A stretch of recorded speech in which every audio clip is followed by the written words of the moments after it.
Welcome to tonight's broadcast of Florence Eagle football right here on the Florence Sports Network. It's actually the Eagle Sports Network.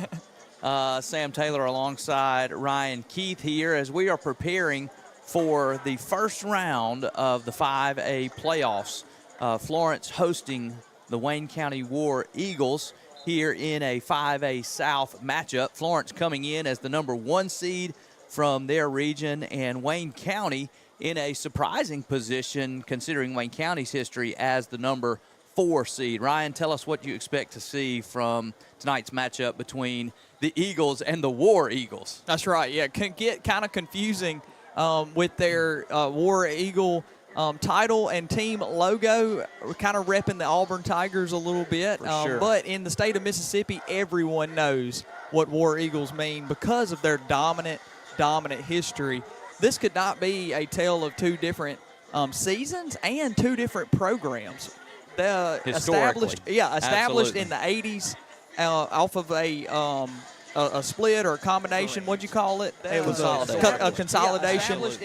Wayne County bursted onto the football scene, winning 4 state championships. One of those they won without winning their district. So this is a team that can do some damage no matter where they're at in the playoffs. Florence, on the other hand, long history, little success. No state champions. A long, different kind of history. Different kind of history. And this season, different. Florence been able to dominate the schedule. If you compare the two, Wayne County does have the more difficult schedule from top to bottom. Mm-hmm. But district play, Florence showed that they could take care of their district in ways that Wayne County necessarily this season didn't say that they could. So in what you look at is Wayne County's going to come in here tonight with 3 wins. Yep. They're coming in here with 3 wins. Florence coming in here with 7 wins and 4 losses. And one of those losses was just last week in a game that you were leading at halftime. And because you had already secured the number 1 seed in your district, you don't play hardly any of your starters in the second half. And some of them didn't play to as early as halfway through the second quarter. And so really one team that has been strong and consistent this year, and one team that has been very inconsistent. Now, one thing about Wayne County is they are riding a little momentum coming in here. They have a big win over Laurel, and then they needed to secure a win in their last week of the regular season to find their way into the playoffs, and they were able to do so. And so it is the tale of 2 different teams. It really is. This season and historically, Wayne County, a traditional 5A powerhouse. That's right. Florence, a traditional 5A doormat. That's right. But hopefully tonight is a chance to kind of turn that script upside down. Yeah, and this is, listen, guys, we have nothing but respect for Wayne County. If we can be completely honest up here, this was not a matchup we would have picked.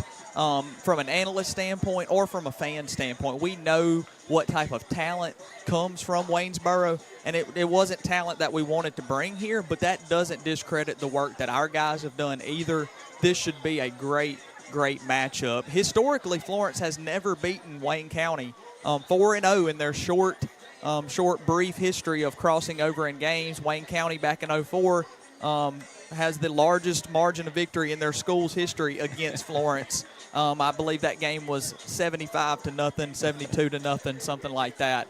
So we don't want to think about that. We don't want to think about that, but this is just the type of football program that over the past 3 years hasn't looked, but doesn't mean that the talent's not there. So as we were looking at the breakouts of the regions in 5A South, we were kind of looking at the possible matchups for the first round of the playoffs. And you mentioned it. We all said the one team that we didn't really want to see coming in the first round is Wayne County. That's who you get. But I think any football fan who's familiar with 5A football in Mississippi would say the same thing. That's one team you don't ever want to see coming into your place during the playoffs, or certainly having to go to theirs because of the history that they have. And the toughness that kind of has defined their program for multiple decades. And so that's one thing that I think we will have a chance to see in this game tonight. Although Florence doesn't have that history, this season has been a different season for Florence. Yep. And in a game where it is raining out tonight, it's probably going to stay like this most of the game. Two very physical football teams throughout the course of the season. It may be one of those games where we are able to see a team like Florence demonstrate their toughness, demonstrate the opportunity to prove to people that the team that they've been all season long, a team that will physically grind, a team that just wants to wear you down and wear you out. Yep. If you can do that against a team that is used to playing in a physical division that plays a difficult schedule every single year, if you can do that against a team like Wayne County, you can do it against almost anybody. Yeah, it's definitely one of those. This is a staple mark in the Florence program historically. Looking left or looking right on the timeline, this would be different. This would be a different style of win. This would be a huge win. And then looking forward, it could be a momentum-driven win when it comes to a football program that's just trying to start a history unlike the one that we've been through. So you mentioned the word that I was thinking. It could be a program stepping stone type of win. Very well could be. You're talking about a team in Florence that now is in a reclassified 5A. Yep. It's very different than it has been historically. There's all kinds of opportunities for programs in 5A now to kind of try to take a step up that ladder in 5A. Well, if you're going to take a step up that ladder in 5A South, Wayne County is always going to be in that conversation. That's right. They're the kind of program, they are the established kind of program that you want to be. Mm-hmm. And in order to do that, you've got to take opportunities like this. You're the number 1 seed. You've got them at home. The elements even may even favor Florence tonight. I've not watched a ton of Wayne County, but I did watch some of their film coming in. And we do know one of the things that they like to do and can do is throw the football. They've got some effective weapons. Florence has been limited in their efforts to try to throw the football. Right. We are a power-running football team, and if you are a power-running football team, this is the night that you were made for. That's right. It is potentially going to be sloppy. The ball's going to be slick, hard to throw and catch. And even that, we'll see, could potentially benefit Florence. Ryan, do you think the weather is going to play much of an impact tonight? I think on the broad stroke, it always does. It always adds an element because unless you have one of those bizarre seasons, which historically Mississippi's having an all-time drought type of season that we were in for football. Hadn't played many You wet haven't games. played many games like this. So, yeah, it is going to change some things. But, I mean, what it really boils down to is securing the football like you normally would and keeping it close to your body. But throwing the football, it's going to be essential to get the ball out of your hands as quick as you can to the receiver as quick as you can, because the more that ball travels or the more that ball stays on the ground in between plays, it's just going to make it more difficult on both sides of the football. Exchanges, that's something that goes without question or without sometimes a mention. Just exchanging the football from quarterback to running back can be difficult with conditions like this. You know, that's something I'm kind of looking for in tonight's game. I know that Wayne County will come out and run some wildcat-type settings. They will direct snap to their running back. They'll take the quarterback out, put in another running back, and they will run direct snap. And that takes one of the elements out of it.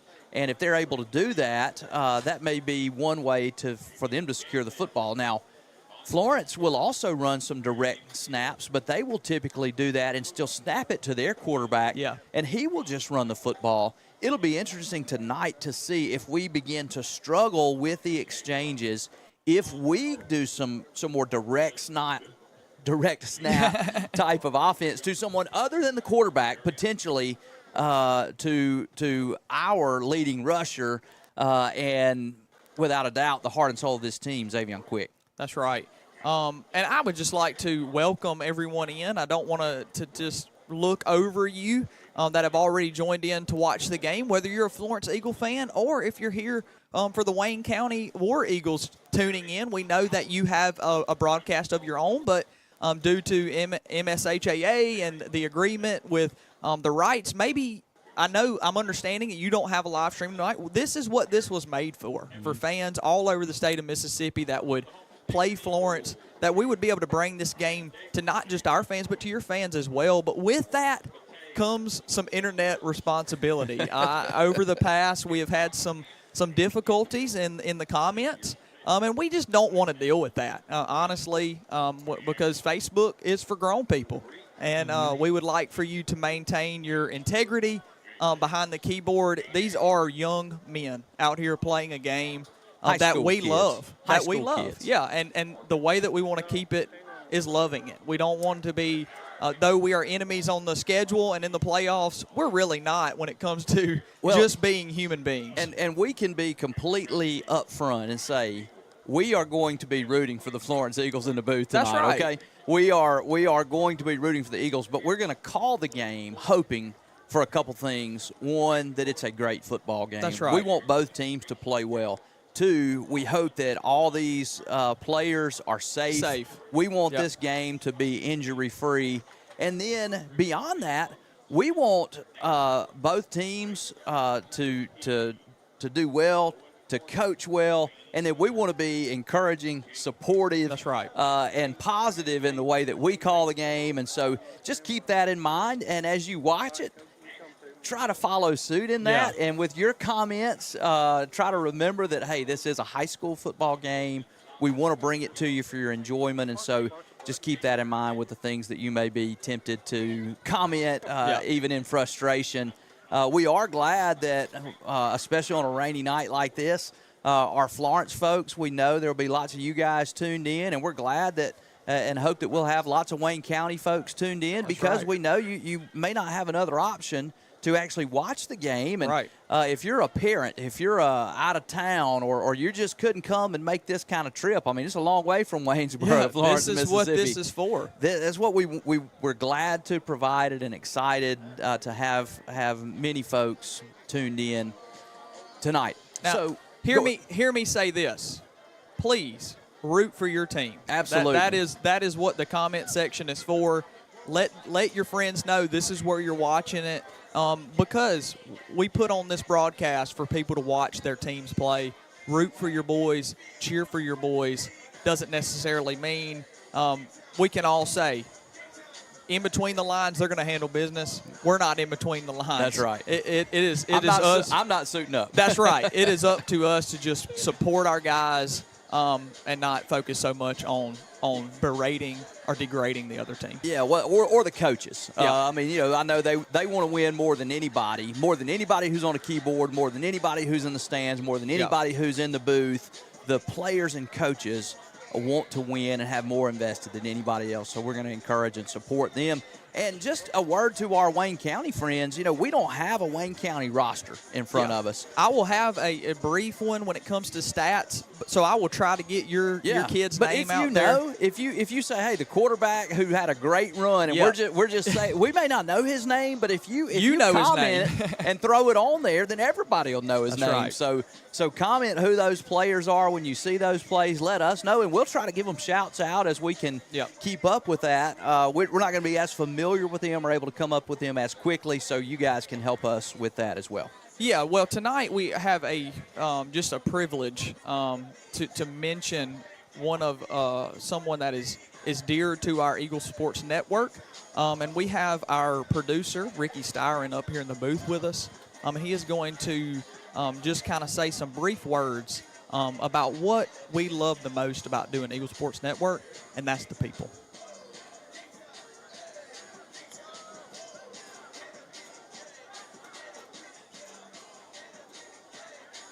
Hey guys, it's Ricky Styron. I'm going to try to make it through this the best I can. We hear many stories about how different people that are connected to Florence are able to be involved and able to tune in by watching the live stream that y'all are watching now. We know there's a lot of fans and family from out of town that aren't able to attend in-person games, and also those that aren't physically able to come to the game in person. After our very first live stream of Florence Eagle football this year, I received a text from a good close friend of mine. It said, I just wanted to tell you and everyone else that is involved with the Eagle Sports Network that being able to watch that football game with Ryan and Sam's awesome commentary absolutely made my dad's night. He was glued to his iPad the entire time. It was that text that made ESN one of our favorite things to do every week. You see, that man's story was a lot like you that are watching at home and not able to make it out to every game. He looked forward to every Friday night so that he could watch his Florence Eagles play ball. Mr. Merle Nelson, also known as Pappy to some, lost his battle with cancer earlier this week and passed away. He is watching over us now from a lot better place than this earth. Our thoughts and prayers are with his family, Miss Kathy, Justin, Will, and the entire Nelson family. We would like to take a moment of silence now in memory and honor of Mr. Merle Nelson.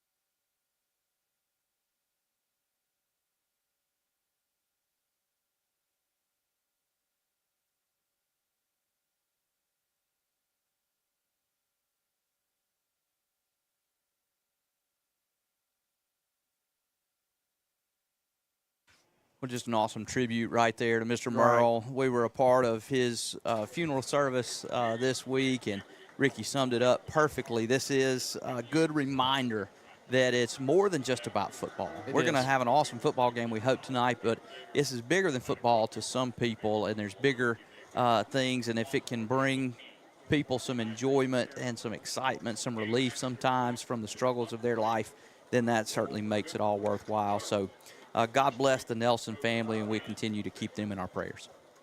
We are about 9 minutes until the teams are going to break down and get to their sidelines and for kickoff. Sam, I know I normally have some keys to the game, but what are some of your keys to this football game when it comes to the Florence Eagles getting out of here with a win and moving on in the playoffs? So you call yours Keith's Keys, and I'm going to call mine Taylor's Tips, okay? There we So go, I'm yeah. just on the fly here, so hang Yeah. with me, okay? Taylor's Tips for success tonight for the Florence Eagles. First thing I believe that Florence needs to do to be successful tonight is to remember who you are. Yeah. Okay, we've had a couple of games here on the end of the schedule where last week we didn't play all of our starters for the entire second half. Xavier Quick only played about a quarter. Others only played about a quarter and a half, and so that was different. The week before, we played a South Jones team that just did not challenge us, and again, a lot of those guys only played a half, and that half was not it was not a competitive half That's of football. right. Florence scored in their first possession and almost just scored continuous. So remember who you are. Florence is a physical, grinded-out team. Second, limit big plays. Yeah. Wayne County, their offense has some playmakers, particularly wide receiver number 12 and a big tight end, as well as a running back who can be effective. But they have shown the tendency to make some mistakes, penalties, turnovers, and things like that. And so I think if we can limit the big plays, then our defense stands a chance to be able to slow them down and get some stops. And then I think the one that everybody expects on a night like tonight is take care of the football. Yeah. It's wet. The ground is wet. Take care of the football and see if you can keep your identity and walk out of here with a big win in the first round of the playoffs. You see the referees gathered at the Eagle there in the center of the football field, and there is 6:58 counting down. We see the captains for both teams. Well, for the Eagles, I'm sure you'll see the War Eagle captains here very soon, getting ready to go out there for the coin toss. Be interesting to see which team wants to be aggressive first, which team wants to take the football.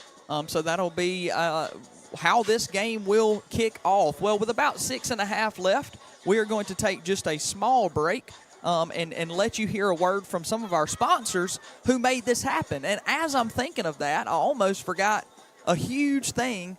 Florence community, this game really is brought to you by you. That's you right. responded. We had mentioned some of those MHSAA. We had mentioned some of those MHSAA guidelines of getting those rights. And you raised money through a GoFundMe that we put together as Eagle Sports Network, not really knowing who you are as people, but not really knowing how we would respond, and you showed out. So these playoff games, as far as we're able to make it, are brought to you by you. We're going to have presentations of the colors by the Florence ROTC, so we will join them down on the field.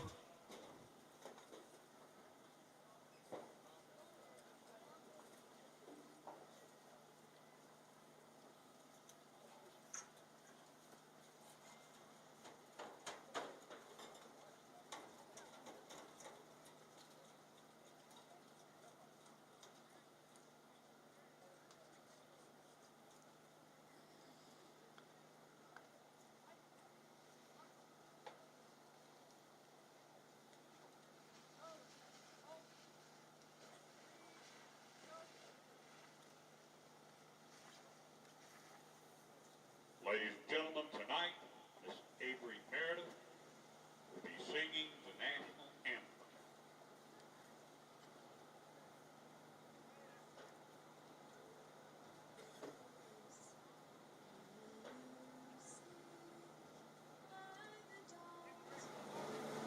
It's very, very soft. It's so healthy we have at the twilight's last gleam. These were stars and bright stars through the perilous night. Ramparts we watched, those of gallantry.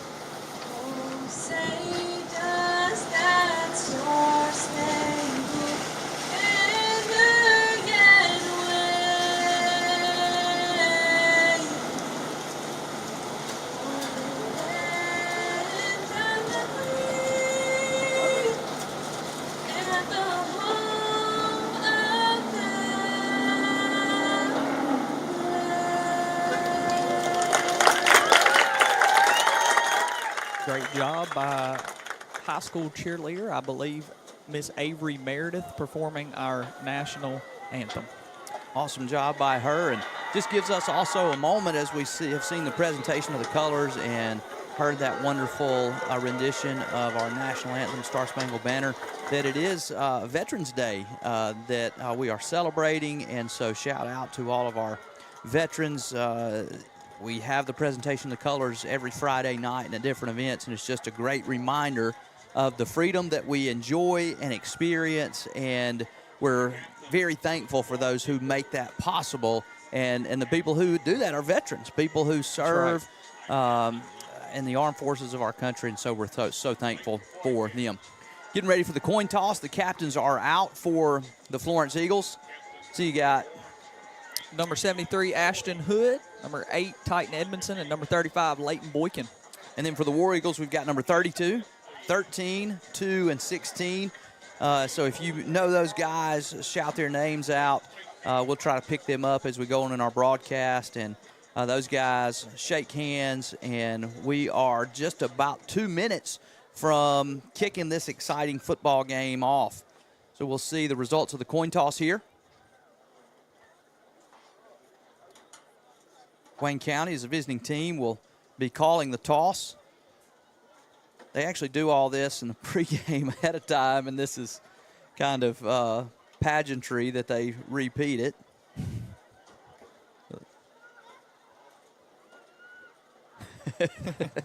Well, welcome to those of you who remember that 75-0 game. We see you. We hope that's not a repeat of tonight. That's not what we're wanting tonight. I guarantee you want that. So Florence here has won the toss, deferred to the second half, and Wayne County has elected to receive. And so Wayne County got to start this game. Some good sportsmanship out there by the guys. Kind of handshakes and hugs out there right before war. That's right. It'll all be nice. It won't be nice here in a few minutes. That's right. Wayne County going to receive this football. Florence going to kick it off, and we've seen from watching a lot of Florence football, just receiving a kickoff from them can sometimes be an adventure. It'll be interesting to see, especially with a wet field, and how Florence handles this kickoff. Thanks to those ponchos. So in a lot of sports, Sam, you can see a flag or you can see a jersey moving. Well, football, tight jerseys, the flag's kind of off the picture here. Well, thanks to the ponchos, there's some wind to be factored into this football game as well, kind of blowing in from our practice field over there, blowing in towards Williams Road out there. So also some wind. We did see some practices, some practice kicks from Boykin factoring in that wind. Me and Ricky were able to run out here and talk to Coach a little bit. We did notice them working on that, so maybe anticipated some of this weather, did Coach Davis and the staff. And you'll see the officials are going to toss this football out. They're going to get ready to spot this football, and it's going to sit in this misting rain. They're tossing it back and forth right now, but he drops it on the ground. Listen, if you're Wayne County, that's not what you want to see. You can't see it now, but just trust me.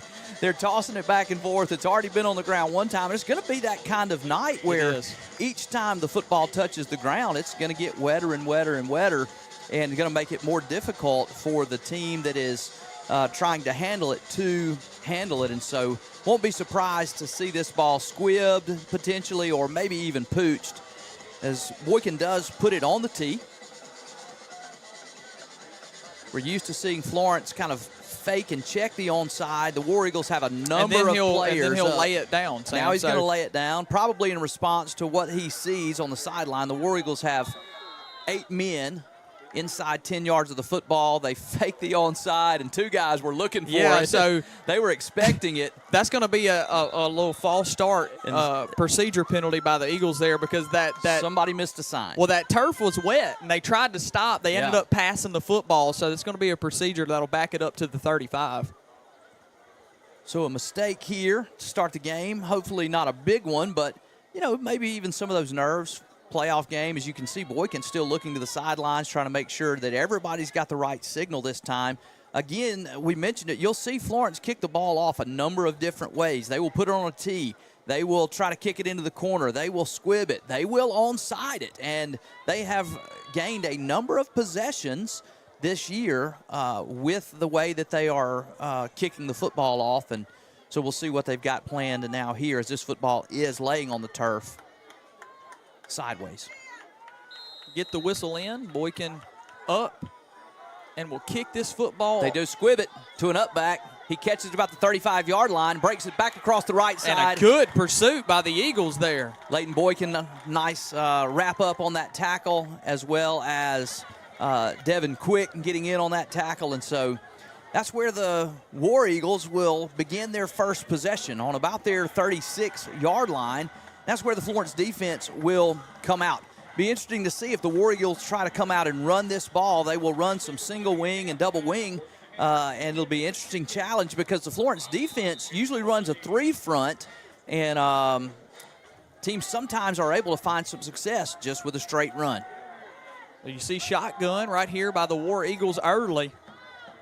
Takes the snap. It's a high snap, and he hands it off to number 2, and he's got plenty of space. Field.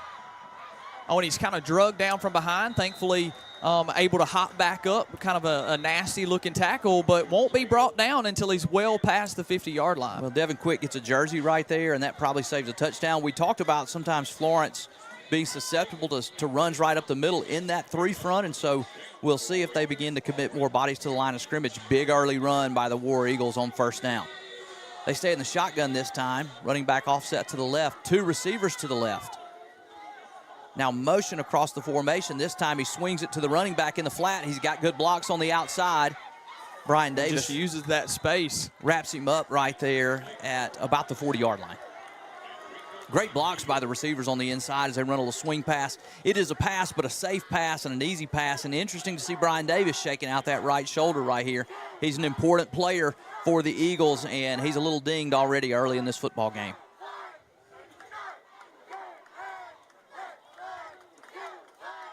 Again, we'll keep an eye on 0. Brian Davis is see if he's able to walk that off. And looks like this play, was there a flag on the field?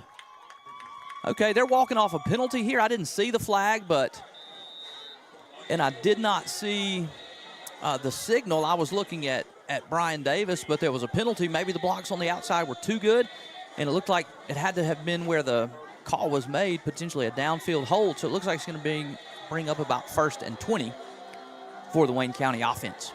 Again, in the shotgun, twin wide receivers this time, tight end to the right. He does give it to the running back. He's got room into the middle. He's stacked up there after a gain of about 4 yards. Better job stacking that run up on the inside by the Florence defense. Ronnie Aguilar in that on that tackle, along with Leighton Boykin.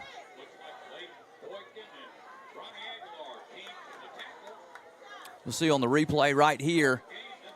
Good job by the Eagle defense. Number 9, Cleon Woods, setting that corner, and that allows Ronnie Aguilar to come in and clean up the tackle. 2nd and 15 here. He gives it to the running back again, this time off the right side. He's hit again after a gain of maybe 3 more, and that's going to bring up 3rd and long for Wayne County. Ronnie Aguilar again in on that tackle, and you'll see this style by the Eagles where they're content to give up some yards if they can just keep you out of the big play, and this is a big play here with the ball on the 49-yard line, 3rd and about 11 yards.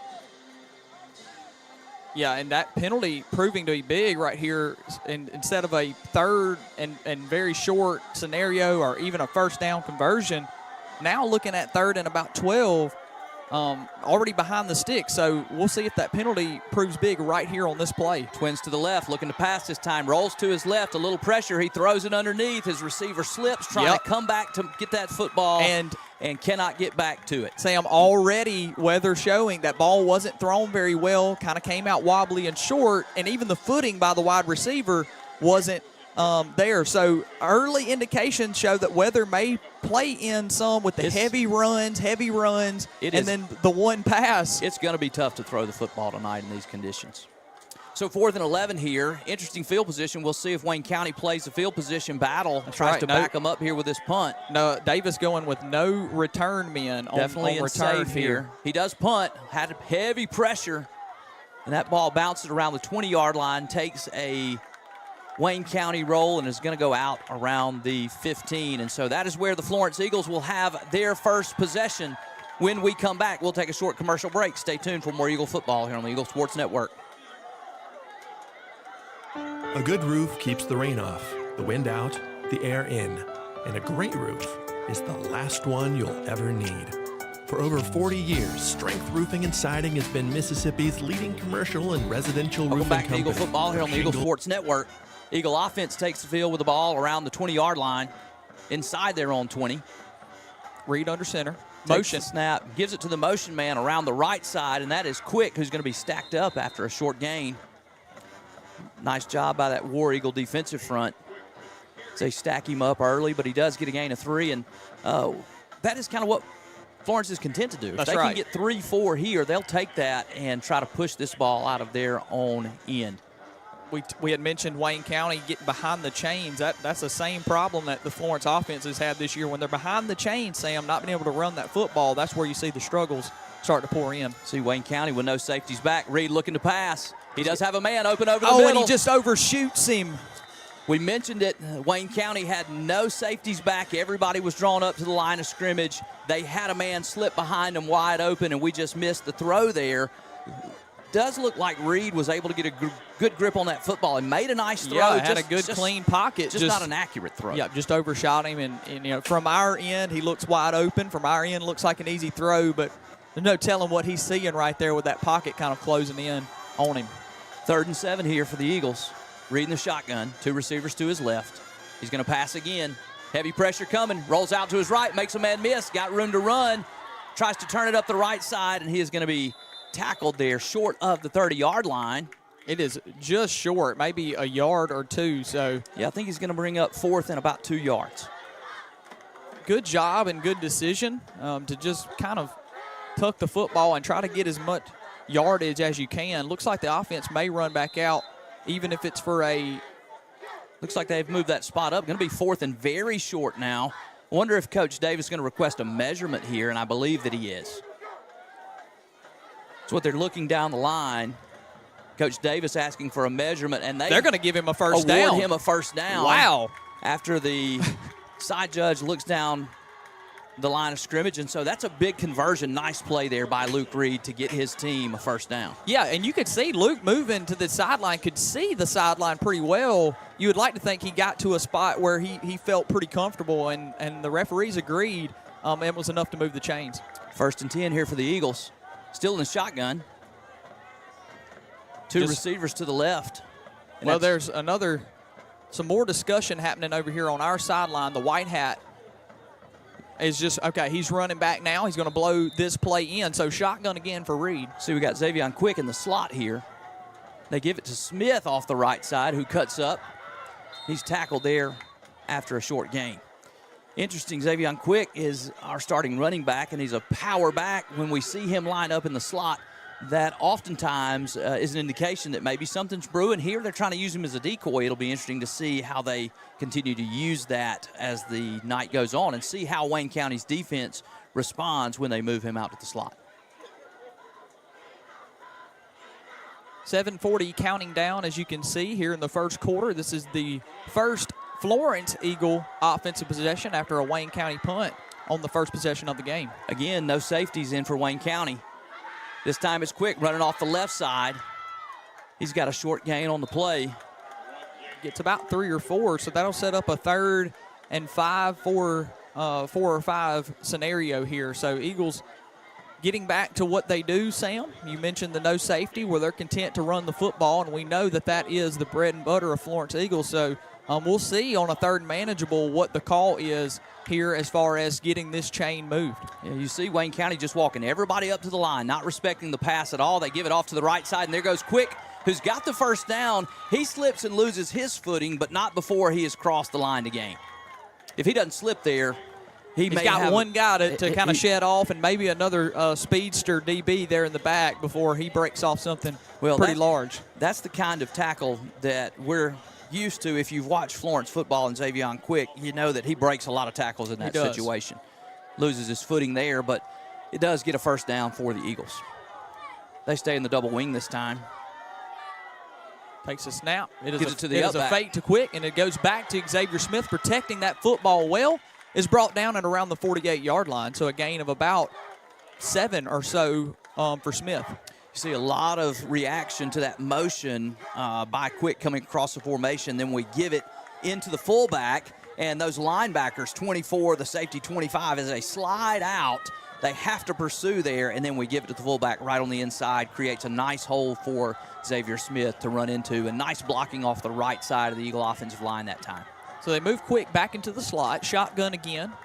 Hempill over by him. Edmondson goes in motion, takes a snap, and it's a keeper by Reed. He cuts it back up the middle.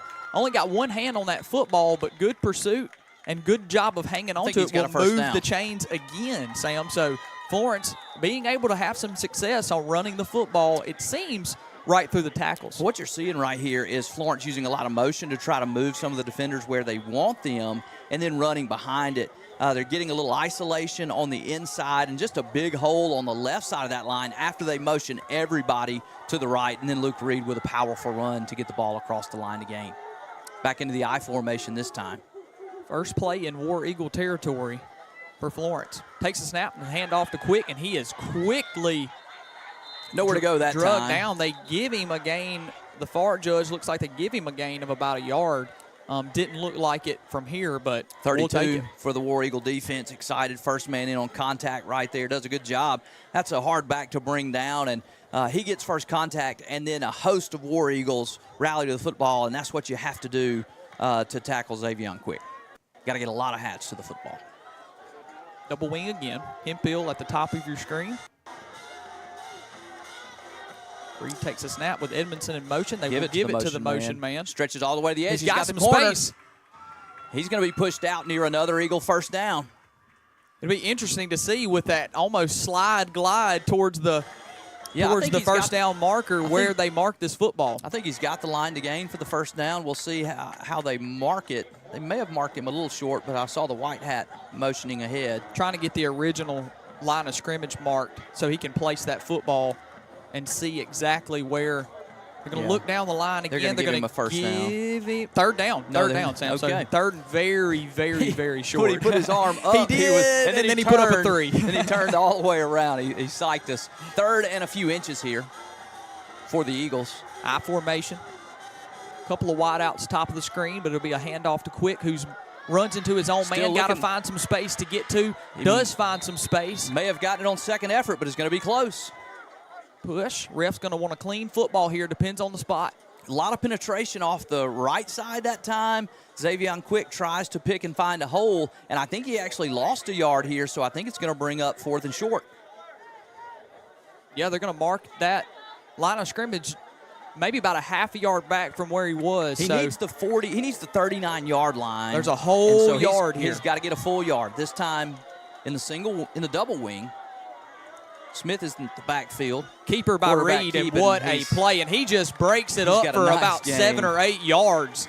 We have seen that by the Florence offensive line a couple times this year where they're just looking for a yard or two, and they get enough push for Reed to just fall forward for some yards. Just before the snap, I was getting ready to say I expect a quarterback sneak here out of this formation, and that's what we saw is just the quick hitter right there. You almost get on them before they can get started. Big conversion there for the Eagle offense to bring up a fresh set of downs.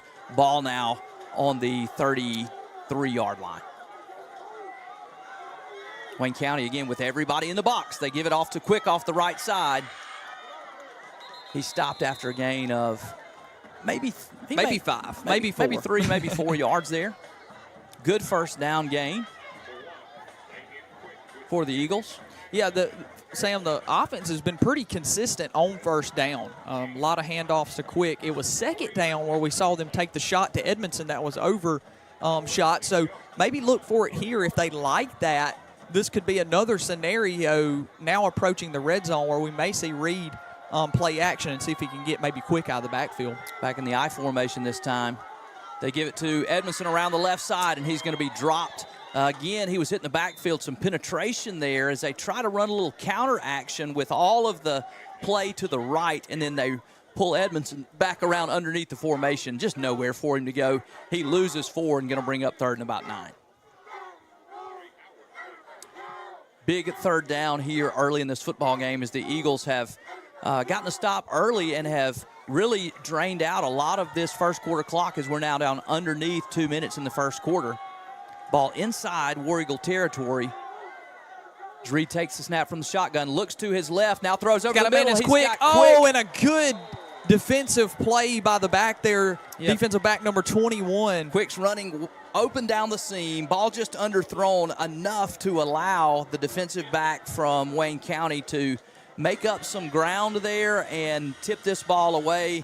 Quick is about 5 yards behind his man initially, and just a little more air under that football, and that's probably an Eagle touchdown. 4th down now, but the Eagle offense on the field going to go for this. Is no field position to punt.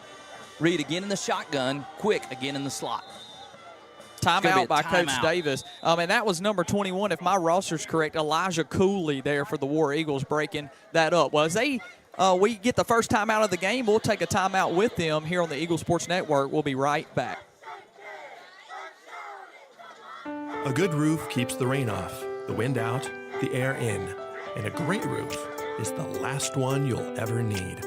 For over 40 years, Strength Roofing and Siding has been Mississippi's leading commercial and residential roofing company. From shingles to metal roofs, we take care of what's over your home so you can take care of what's inside. Because this is more than just a roof. It's a feat of strength. Strength Roofing and Siding. Call for a free inspection and estimate today. Welcome back to Eagle Football here on the Eagle Sports Network. It's a 4th down and 9 here for the Eagles. Ball is on the Wayne County 31-yard line with about 1:44 in this first quarter. Reed takes the snap, looking to pass, got pressure coming, throws out to his right. That ball is caught Amazing throw and 15-yard catch. line. That's Titan Edmondson goes up to get one. Great throw by Luke Reed. Wow, what a way to stay in there. I don't know if we got that, if we caught that on the replay. Reed does an exceptional Stands job. in the pocket and There is delivers. pressure almost immediately. Look at this throw. It's high-pointed. Edmondson uses his athletic ability to go up and catch the ball and just get down. That's Don't take great a big hit. response from Reed, who's missed a couple of passes Yes. early in this game. He nails that one to bring up first down, and now the ball on the 15-yard line. Inside the red area here are the Florence Eagles. Back in the I formation, Reed gives it right up the middle to Quick, who's got a hole this time. He rolls forward for a nice gain on first down. Looks like he's got a gain of about 6. The initial man only gets arms on Quick, which is why you see him break through the initial wave, but a good job by the War Eagles of rallying to the football. You mentioned what it takes to take Zay Quick down, and that's what it takes. They're doing a good job of not giving up those big plays. And the other thing they do there is get around his ankles. They kind of trip him up, and that's the only way to tackle him. If you go hit him high, it's going to be a long night for you. One man to the left this time. Looks like Zay and Titan will switch on that double wing side. You're going to be in the double wing again. Motion. They give it to the fullback. He's got a little hole on the inside, but he is brought down after a very short gain. Nice play by the linebacker on the inside of that Wayne County defense. And again, with as close as they are playing to the line of scrimmage with no safeties involved, it's going to be tough yards and tough sledding to continue to try to make yards up the middle. Looks like we've got a timeout on the field. I believe it may be a Wayne County timeout. Or the end of the quarter. Yeah, Oh, that's going to take us to the end of the gonna quarter. Tick off here. So at the end of the first quarter, it is all zeros here as Florence driving on their first drive. Wayne County looking to get the football back, but not after a Florence hopeful score. We'll get right back to you here on the Eagle Sports Network.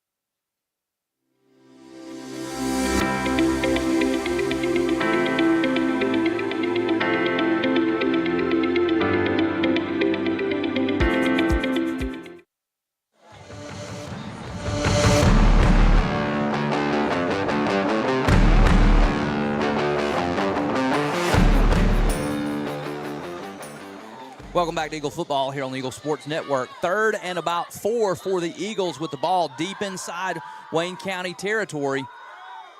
May expect to see this as 4-down territory for the Eagles. Line up in the I formation, give it to Quick off the left got some side. He's space. got a little hole. Looks like he's going to Offensive line continues to push. have a first down for sure. We'll see how close he is to the goal line. The side judge closest to us has his hand up in the air about the 1-yard line, so it'll be 1st and goal for the Florence offense. 1st and goal from the 1. Nice push off the left side of that offensive line for the Eagles this time. May see the same thing here. Another spot where you could see that quarterback sneak.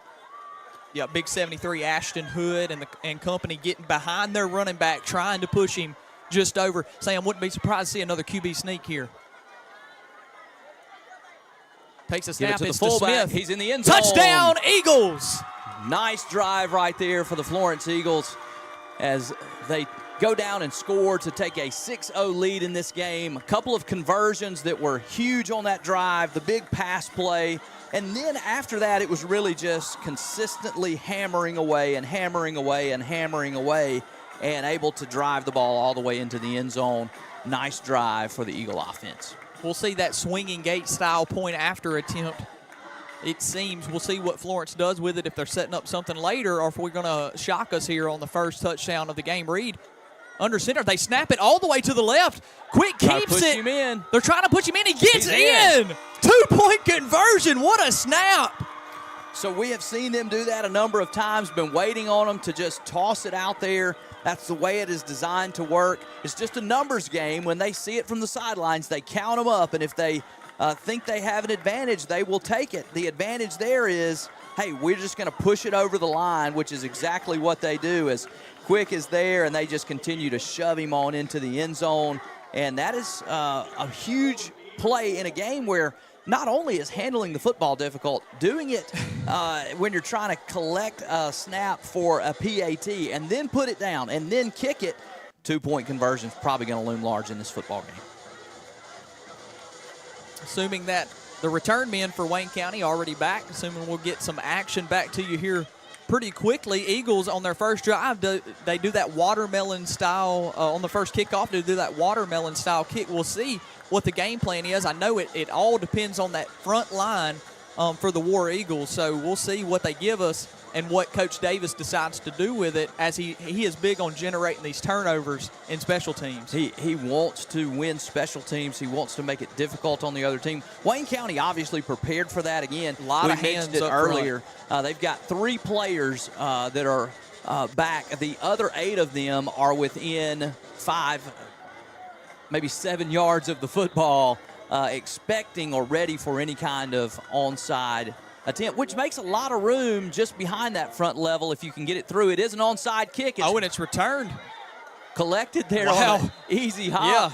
Yeah. And the War Eagles are going to have it all the way in Florence territory, all the way on the Florence 48-yard line. That ball really never looked to take the kind of skip or hop that you're looking for.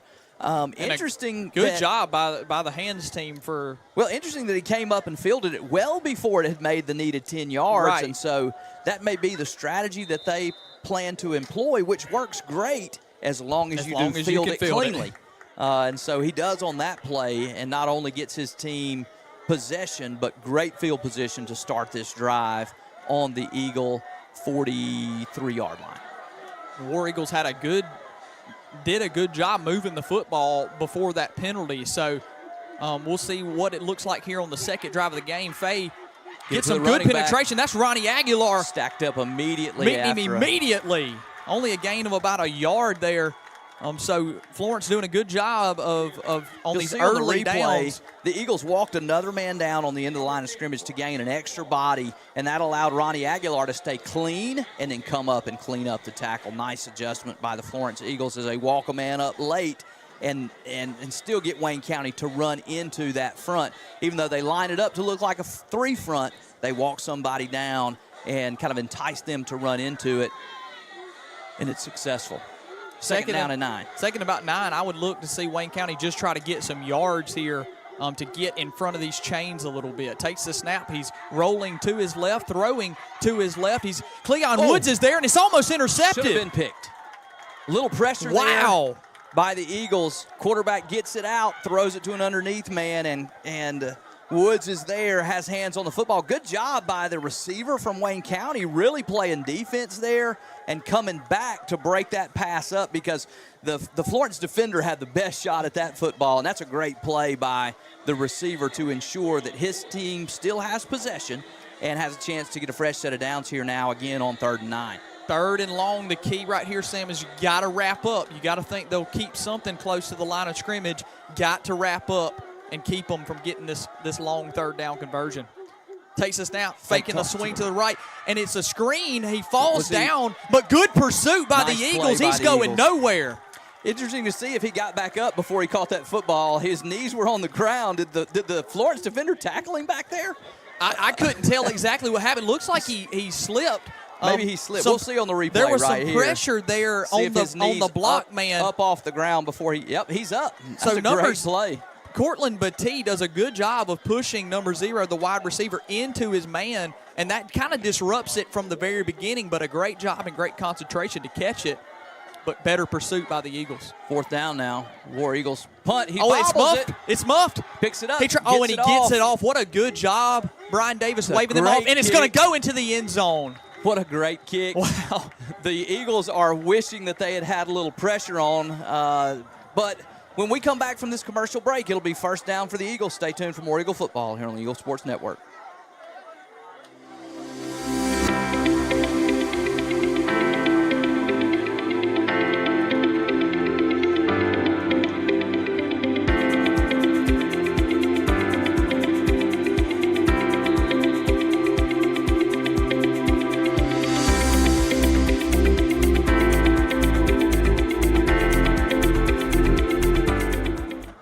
Welcome back to Eagle Football on the Eagle Sports Network.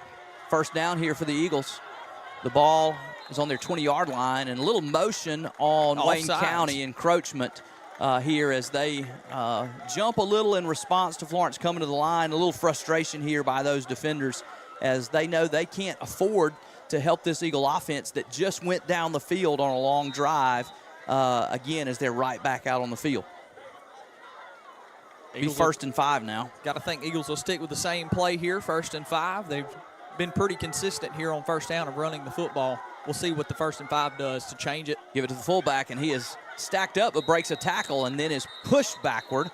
We'll see if he is. It looks like he'll be right there at that original line of scrimmage. Yeah, so second maybe and no 5. gain on that play. Nice play by the interior of the Wayne County defense, really stacking that up. We've mentioned that's going to be hard running in there with as many bodies as they're playing in close to the line of scrimmage.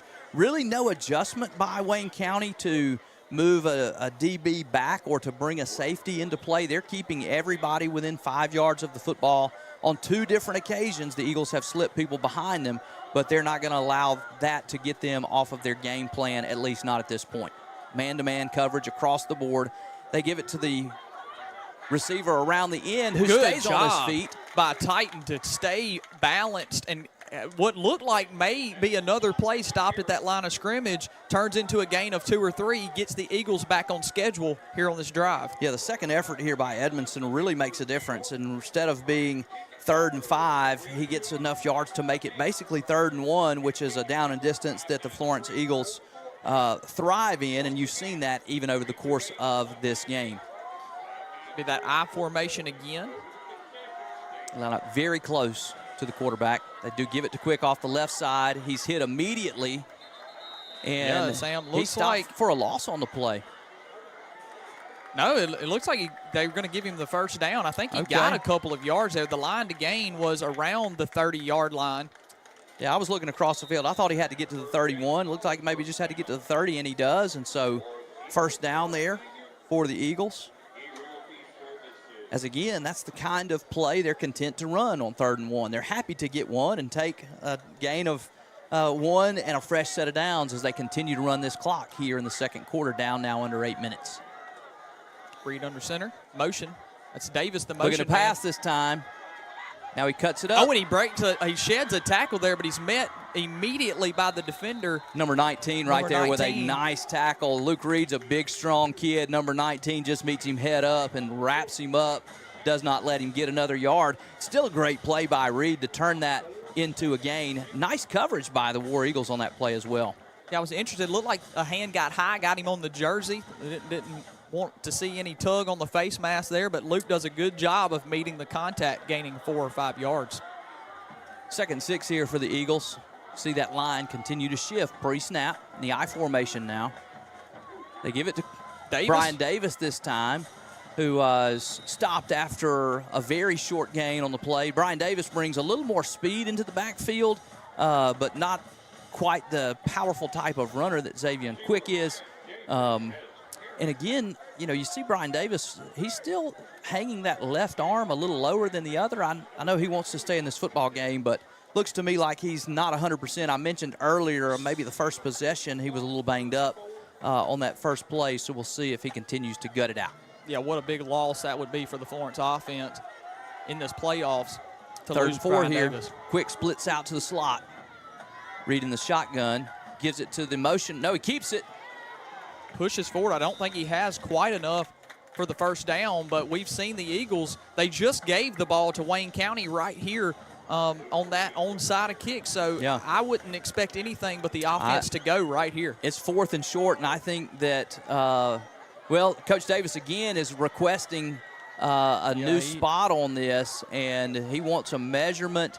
Even if they don't give it to him, I believe that Florence is going to go for this, and wouldn't be surprised to see quarterback sneak territory as Reed with a great play action fake and It looks a like nice, powerful run there. It looks like they do want the chains to come out. You see them waving the hands to get those chains out there for a measurement, and that's exactly what we will get. Yeah. Sam, what do you like so far by the Florence offense? Well, I like that they are playing within their identity. Yeah. Florence offense is a grinded-out type of offense, and they've been able to grind out a lot of tough yards against a tough Wayne County defense and do things like we've seen and what they may have to do here again on 4th and short. Oh, Sam, this is a The this Wayne is a first down. It's not even close. the Wayne County coach I don't think he's got the line of scrimmage right. is not happy with how this Yeah. is being executed.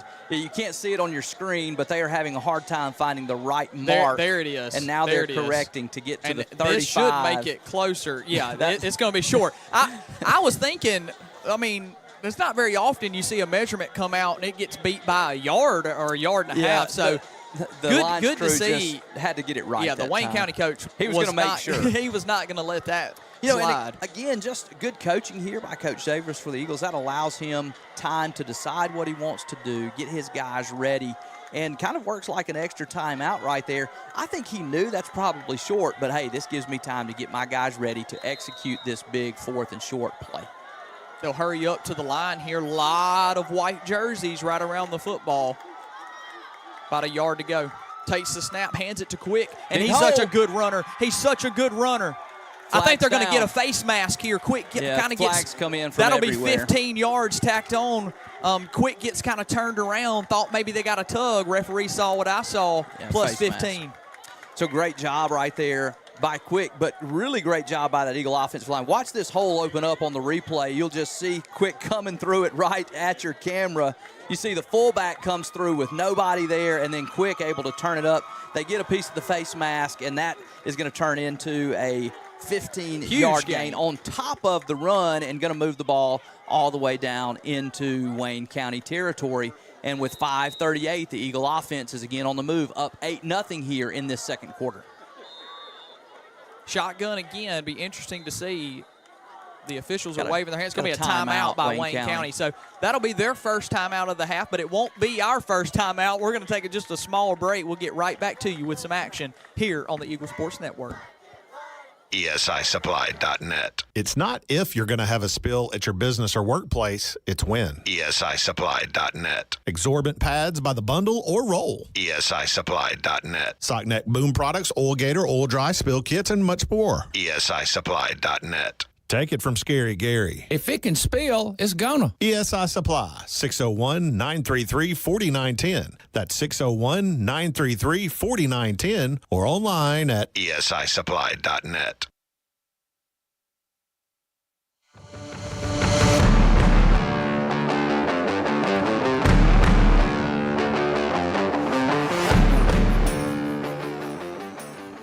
Welcome back to Eagle Football here on the Eagle Sports Network. It's first down and 10 for the Eagles from the Wayne County 39-yard line. 5:28 left to go in this second quarter, and the Eagle offense is driving.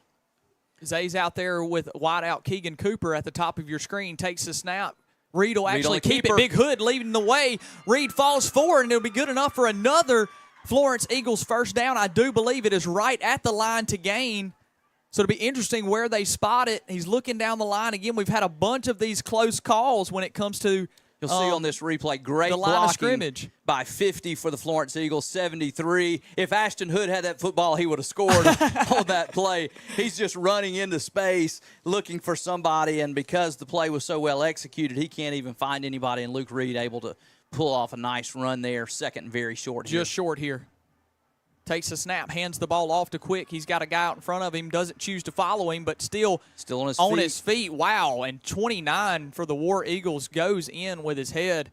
I mean, that eventually takes out Zay, but not before he gets a first down. So closing in on red territory are the Florence Eagles. Savion Quick barely got that first down, but he ran a long way to get it. did. Stretched it all the way out. When he started to cut into the backfield, I'm thinking, no, cut it up. You're on second and short. He knows what he's doing. He gets to the line to gain, and it's a first down for the Eagles. Shotgun again. Davis in the slide. I wouldn't be surprised to see some type of pass play here, Sam, on first down. Keeps it around the left side. Reed doing a good job of keeping his balance. Number Once 19's again, on his ankles, and he's hopping on one foot trying to get every yard that he can. once again, we've seen these conversions come down to measurements. Those plays right there are why. When you continue to fight and not settle for a yard or two and get it to 3 or 4 yards, that's when those chains start piling up. And we're beginning to see the result of the misdirection. They fake it to Quick. Reed pulls it out. You have to respond to Quick. You have to key on him, but Luke Reed shows he's a capable runner as well. 3:38 counting down. This has been a very fast second quarter with the Eagles dominating most of it. Davis in motion. They give it to him. He pops it out to around the right side. He's got a multitude of white jerseys that wrap him up for a loss. Yeah, Coach Davis is not going to love this. Flags now. For multiple different reasons. If this is on Wayne County, this would be a huge gift, but it's not. So it'll be interesting. It looks like they declined that penalty, and they're going to take the yardage because they had a big loss on the play already. Well, looks like he may mark it off now. He held up the 3 in the air. Yeah. Yep, they're going to mark it off. Mark this off. They're going to make it a long second down. So what was 2nd and 7 or 2nd and 8 will now be 2nd and 18. So good job of taking the penalty there. I did think there may have been a question with it being 3rd and 10 after the loss. Davis just refusing to cut that ball to the inside, wanted to make a huge play. Tries to keep bouncing out. There's nowhere to go. You do better to cut it inside and cut your losses. Great pursuit out there. Good job setting the corner by those Wayne County defenders. So 2nd long here for the Eagle offense. The ball is inside their 40-yard line, inside the Wayne County 40. Reed looking to pass this time. He's got Edmondson. He makes a man miss, and he's got some space up the sideline. He carries that man for about 5 yards, and it looks like he'll get almost all of those yards back. So the Eagles don't lose anything right there but a down, and that actually ends up being better for them, Sam, because I think he's still got to go. Yeah, he gets almost all the original yards back. So right. You think about the Davis cutting it out. That would have been 3rd and 11 or so. This is a 3rd and 7. So a good job by the Eagle offense to get back on schedule and to try to move these chains right here inside Wayne County territory. It was a really nice play call to utilize, again, that misdirection play action and then make an easy pass that can be caught and turned up. Coach Davis is going to take a timeout right here. Make sure his guys are all on the same page. There's a big play coming up. As they take a timeout, we will too. Stay tuned for more Eagle football here on the Eagle Sports Network.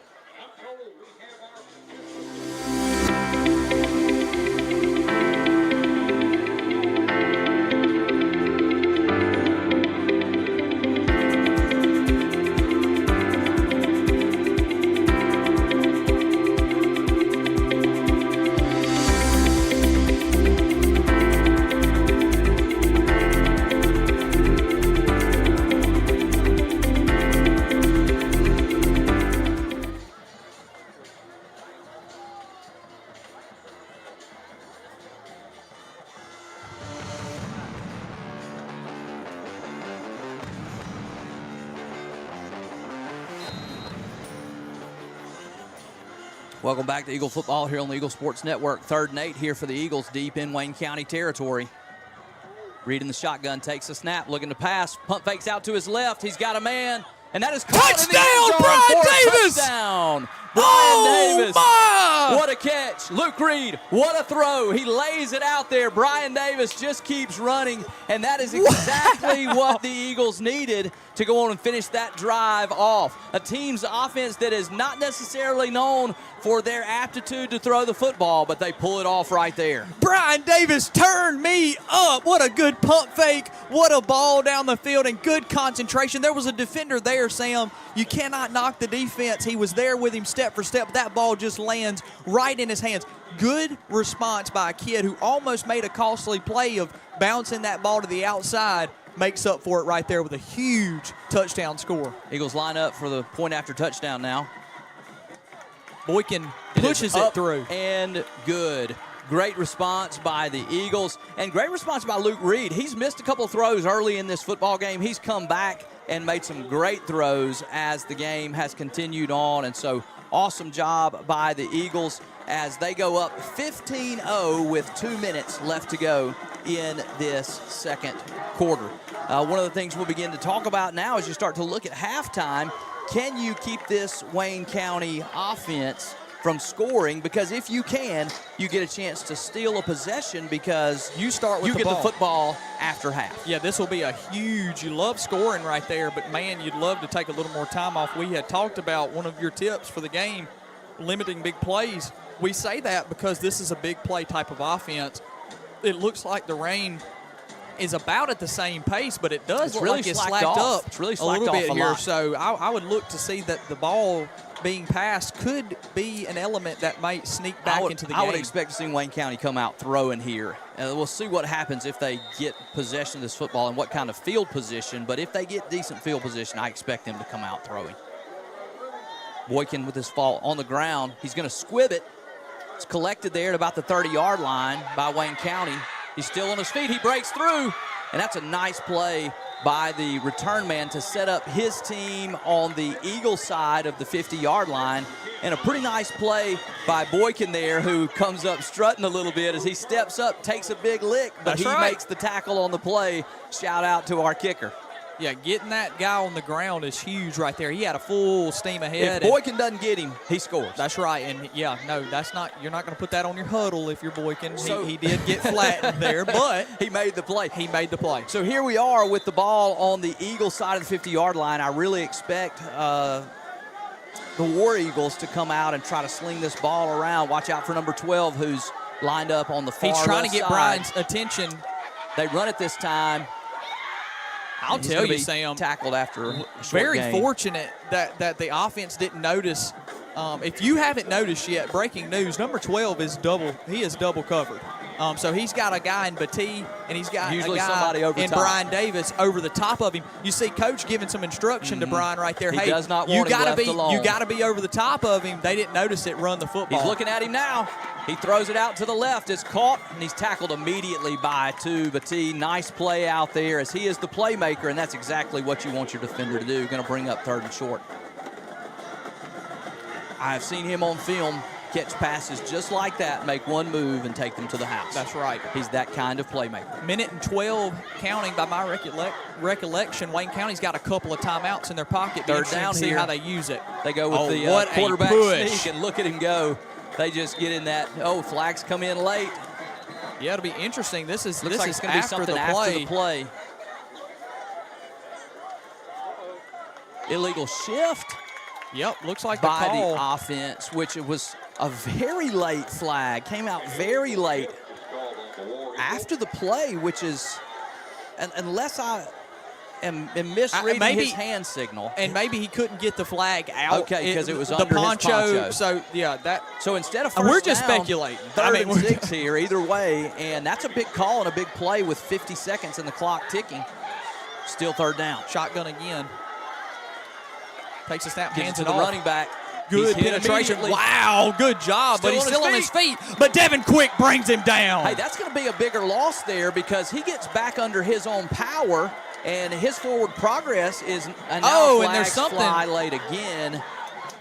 Oh, you'd hate the extracurricular I think more than 25 likely. from Wayne County is not happy about something, and 25 from Wayne County was obviously upset. I think something happened there, and Wayne County's coaching staff is not happy. They saw something. We didn't see it. We'll watch this flag. Unsportsmanlike against Wayne County. Wow, I didn't. Don't know if he was upset with his own player or if he was upset with the officiating crew, but now it was obvious 25 unhappy as he stormed off the field. We'll see if we can pick it up on the replay. Now, this should be a dead ball penalty. Yeah, so this this will will be running back. This will be 4th and very long here. I'm not sure that he enjoyed being slung around by his maybe his flat jacket there. He thought there was a face mask. Well, I didn't see anything there, but unless it happened after that point. I think he thought there was a face mask on the play because he got it motioning, and maybe he said something to an official. Again, all speculation.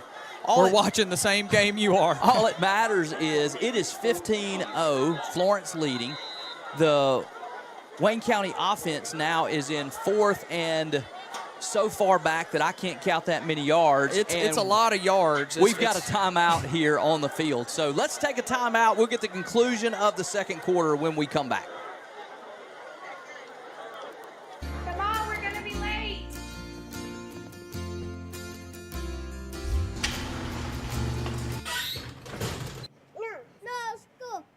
When your garage door breaks, you don't just need fast, you need super fast. Call today and we'll send a certified garage technician to your home. Quality repairs done so fast, it's like nothing ever happened. They're not fast, they're Call today, and we're on the way.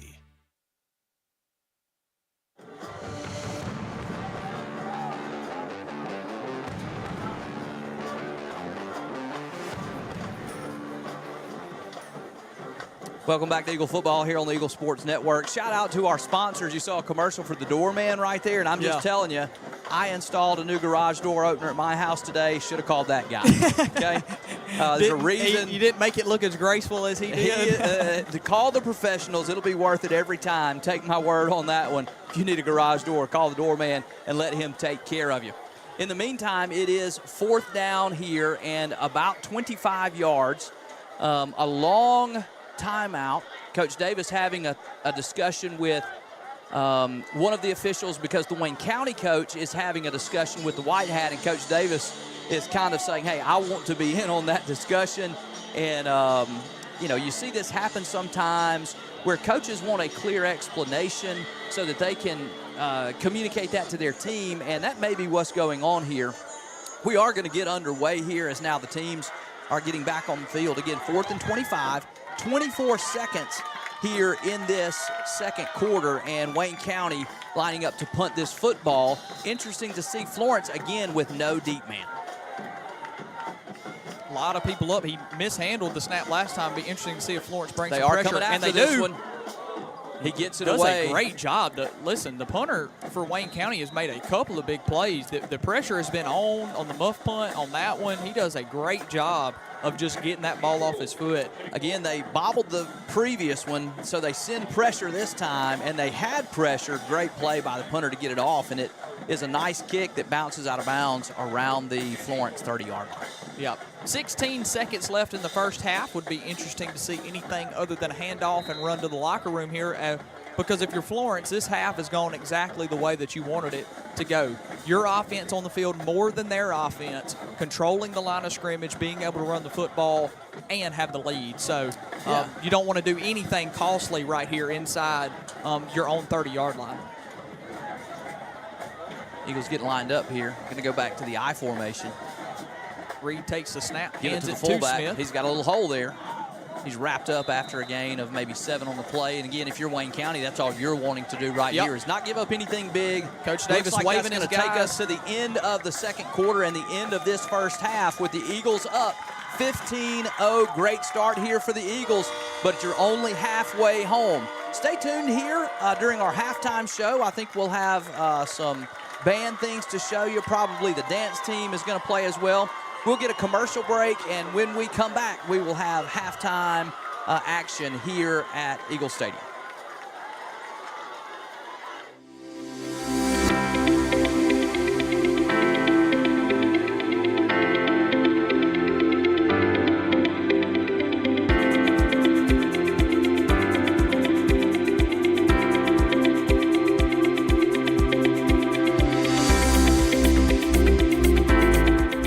Hey, we're going to get you back to some halftime activities here a little early because we're kicking for chicken right now. Kicking for chicken, yeah. Chick-fil-A has been an awesome partner with Florence this year. We've been able to host them on Tuesdays at different locations around Florence, and now they're getting in on some of the football action. I think that's Andrew Woods out there kicking for chicken. That kick is up and wide right, if I can tell.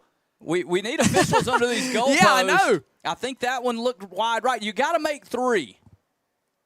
You got to make 3. Yeah, Andrew had the power, but just not a very accurate kick. If he's gonna get another one. Oh no, this is the girl try. She's wait, good. That's good. We're 1 for 1. So There's gonna be one girl and one guy. So far, the guy is we think 0 for 1, and the girl is 1 for 1. Andrew. Here he goes again. This kick is up. I think it's wide right again. And again looks wide right. He is consistent, if consistently bad. all she's got to do is put this one through. No, she's got to make 3. Well, yeah, but Andrew's 0 for 2. Well, I don't know if you just beat the boy or you got to make 3 to get the chicken. This one's up and my! good. Somebody sign her. She's looking good so far. Andrew looks like he may not get the chicken, but he's ready to go hunting in the morning. He may want to find a shirt is all. We are kicking for chicken out here. Andrew with his 3rd attempt. Here he goes. That kick is He up, just can't. And that one's good. Was it? He gets on the board. Man, he just pushing those things this right. This kick is the one that Wait, matters. they're backing him up. I think they're backing him up. If this lady, this girl, makes this kick, I think she gets Chick-fil-A for a year. I mean, she has been consistent. I think this kick is for Chick-fil-A for a year. It's back. up. Wait, does it? Does it have enough? Oh, I don't it's think good. She made it. What? She made it. She's Chick-fil-A for a year. Everybody's Wow. going to eat with her. She's kicking for chicken. Wow, what a huge. I don't know her name. I don't know anything about her, but I'm eating dinner with her soon. I'm telling you, blue poncho gal. Kaylee Lewis. Lily? Lily Lewis. Kaylee Lily. We'll eventually get it. Everybody is a friend of Kaylee Lily right now. Wow. She's got her phone is blowing up. Everybody wants to know who she is. You see, she is the. I think he's just having fun. I think he's just going to Andrew with another kick. Wait. Wow. And that was nice. Best kick of the night for Andrew Woods. He's just not a PAT kicker. Hey, he may just not be a pressure guy. You know, no fans are watching that one, but hey, we got it here on Eagle Sports Network, so shout out to Andrew. What? But really shout out to Kaylee Lily. Kaylee Lily, who just won Chick-fil-A for a year, kicking for chicken. Huge shout out to Chick-fil-A for being such a partner with Florence this football season and with our community as well. As I'm looking out, I'm not seeing any of our other athletic teams getting prepared to take the field for halftime festivities. So you may get us back a little bit sooner than you thought, but we are going to take just a small break so that you can hear words from our sponsor. Please stick around for the second half of this playoff football game.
ESISupply.net. It's not if you're going to have a spill at your business or workplace, it's when. ESISupply.net. Exorbitant pads by the bundle or roll. ESISupply.net. Sock neck boom products, oil gator, oil dry, spill kits, and much more. ESISupply.net. Take it from Scary Gary. If it can spill, it's gonna. ESI Supply, 601-933-4910. That's 601-933-4910 or online at ESISupply.net.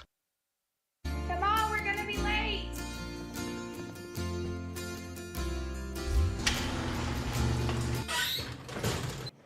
No school.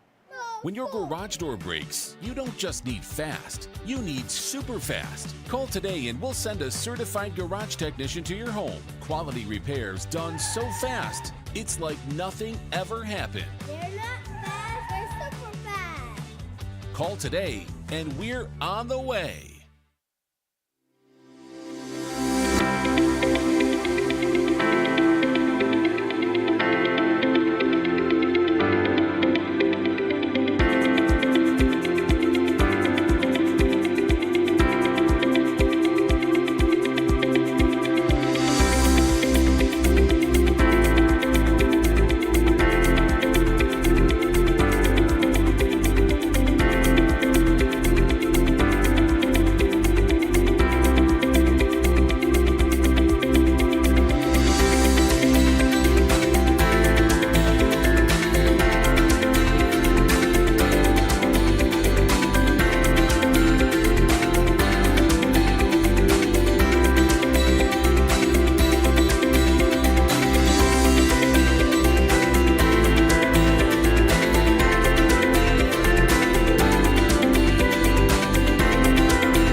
Welcome back to the Sports Network. We are just about 3.5 minutes from the beginning of the third quarter. The Eagles are up 15-0 as you're seeing some awesome shots of the Big Red Band, who normally would be out on the field playing, maybe because the weather conditions are a little wet. Got to be careful with instruments and things like that. But the Big Red Band is a huge part of the Florence football program on Friday nights.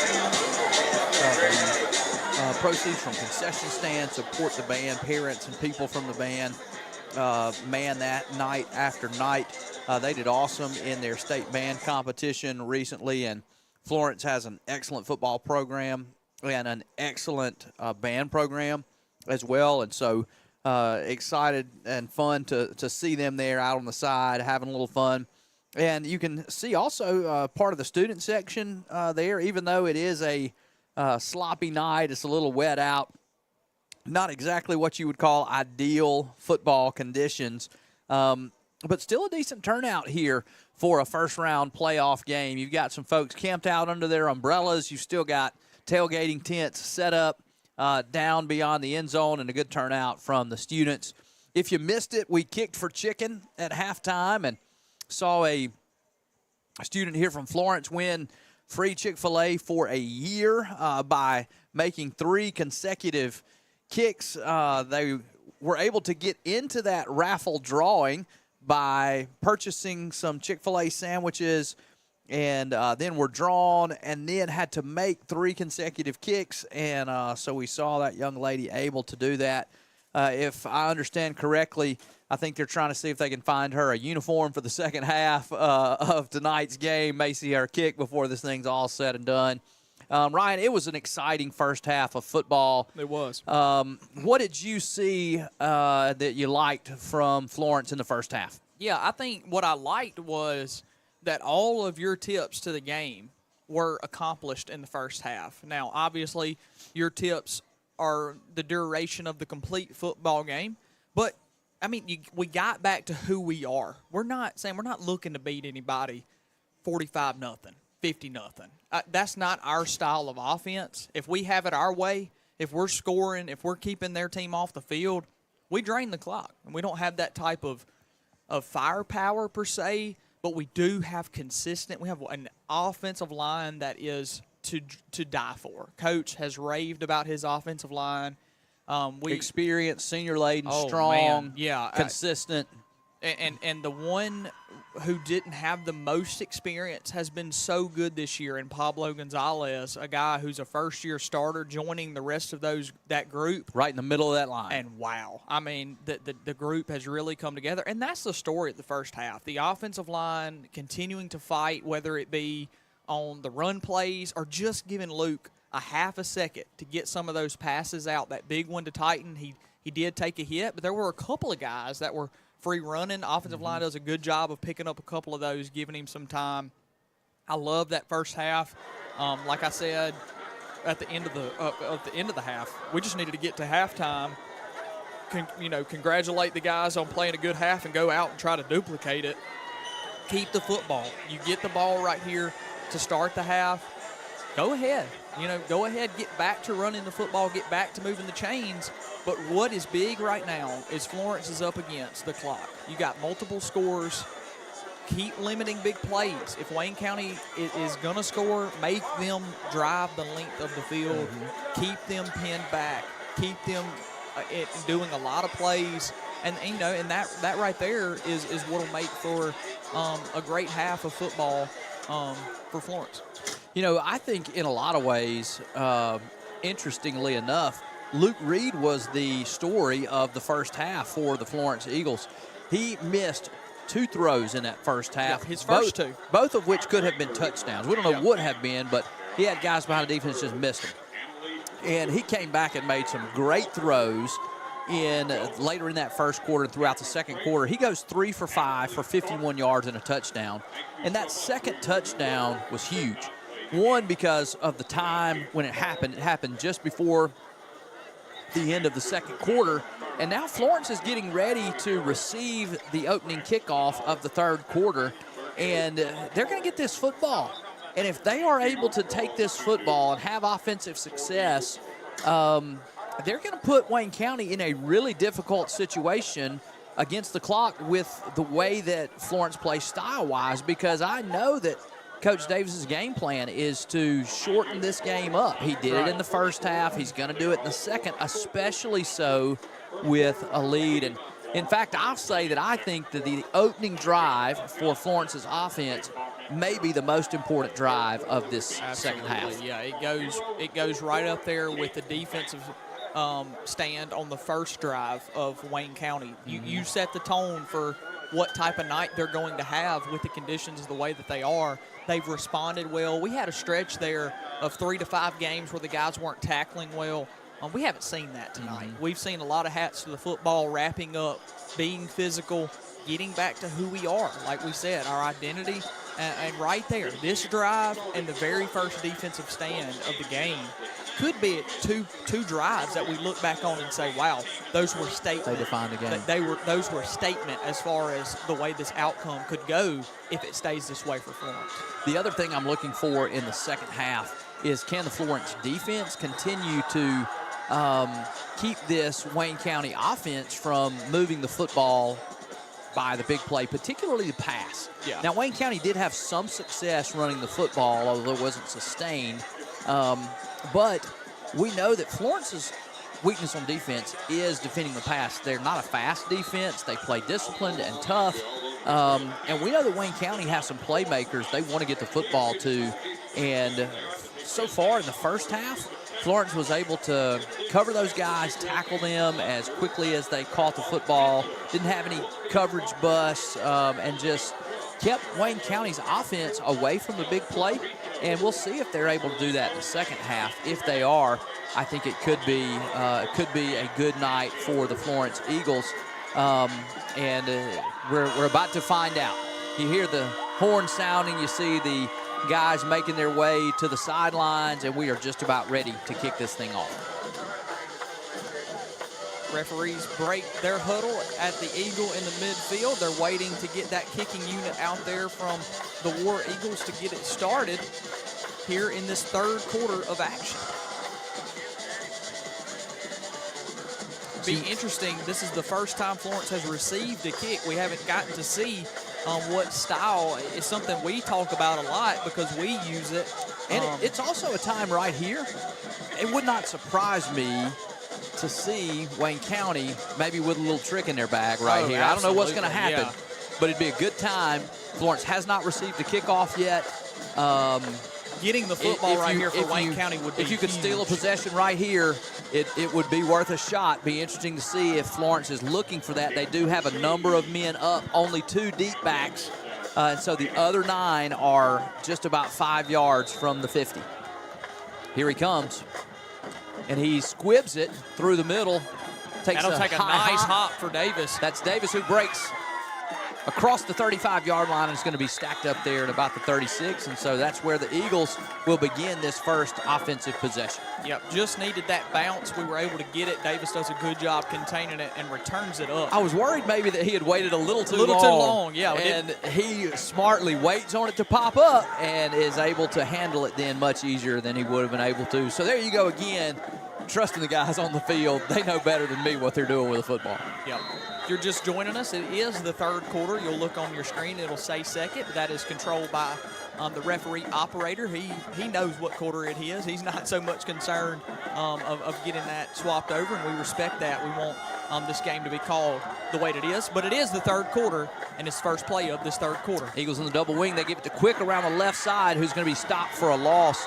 Nothing there for Zay. He stays on his feet, just nowhere to go around that left side. And we've seen that a number of times when Florence has tried to utilize that motion and get to the edge. Their edge defenders are doing a really good job setting the corner. And when that happens and Florence tries to go even wider, it has almost always resulted in a loss. Florence, not a speed team, really don't have guys that can turn and make that edge against most defenses. And so we'll see if we're able to try to attack the middle, but a big play to get a loss there on first down for the War Eagles. Behind the chains early are the Eagles. It'll be interesting to see how they play this second, about 13. Reed takes a snap. He's going to keep it. He's met immediately, almost as immediate as they did last time. Looks like he'll get back to the original line of scrimmage, setting up a 3rd down and 10 and a big crucial play. We talked only about 2 minutes into this. Talked about how crucial this drive could be. Wayne County coming out trying to get an early stop. Now, they've had a hard time on 3rd down so far in this game. The Eagles have been very effective on 3rd down, sometimes via the short run, and then they had the big pass play for a touchdown that was on 3rd down. We'll see what they come out and do here on 3rd and 9. Wouldn't be surprised if they try to get about half of this and then play 4-down territory. Reed looking to pass here. Heavy pressure, rolls out to his right. He's going to be brought sacked down. Yeah, it's going to be a for punt. a loss of about 15 yards. Reed trying to roll out again, proving we don't have the speed to run around these War Eagle defenders. He tries to make a play, stays on his feet, just can't get there. And so we're going to have a big stop by the War Eagle defense to start this 3rd quarter, and a punt that should result in great field position for the War Eagles. They do have one man, number 18, back deep to receive this punt. There's the snap back. He's under pressure. That punt is going to land at about the 45-yard line and be downed there by the Eagles. And so the War Eagles are going to have the ball, their first offensive possession in this second half. They're going to begin in Eagle territory on the Eagle 44-yard line. And so a great start for Wayne County here in this 3rd quarter. With playoffs going on, there's a lot of shakeup that matters a lot across the league. And from our best we can tell, there's a handoff first off. More importantly, our game. Wrapped up immediately there. Gain of only about a yard. But that Gaucher Natchez score appears to be 15-12. Gaucher leads that one almost at halftime. So that game matters to both of these clubs here. Whichever one wins that game will face the winner. So there's the kind of a shakedown of what's happening all across the state of Mississippi. Be 2nd and 9 here for the War Eagles. They stay in a double wing set. Now they back out, check the play. Man goes in motion. He gives it to the motion man around the left side, and he burst across the line of scrimmage for a short gain. Devin Quick, stacked up. Ronnie's in there. Good job. So only a gain of about 2 there. That sets up a 3rd and 7, which has worked for this Eagle defense, keeping them in 3rd and more than 5 yards. So let's see what type of offense, if they stay in that double wing, or will they spread it back out here for 3rd and long. You see initially the penetration, then a good burst, but a nice job just stacking that play up. Big 3rd down play here for Wayne County. He will back it up, spread the defense out just a hair. Stays in the shotgun, looking to pass. Rolls out to his right. Good job by Hemphill. He never gave up on the play. Hemphill slips. He slips. And recovers and is able to break that play up. He kind of makes contact right as the ball's hitting the receiver in the hands and is able to do just enough to keep him from catching that football. Would have been short of the 1st down yardage, but that's a nice play by the Eagle defense. Going to bring up 4th down for Wayne County as they're looking to punt.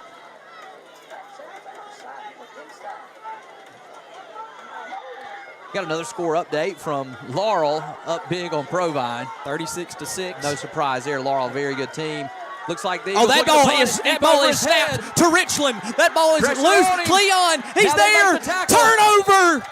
Huge play. Eagles are going to have that ball all the way back at the War Eagle 30-yard line. The Florence coaches saw something and were waving their return man up I don't think the fake was on, but maybe they just knew something wouldn't look right. The snap goes over the punter's head. This time they're on it. He goes back to get it, and that is going to be a huge turnover. The Eagles are going to have the ball all the way back on the Wayne County 29-yard line.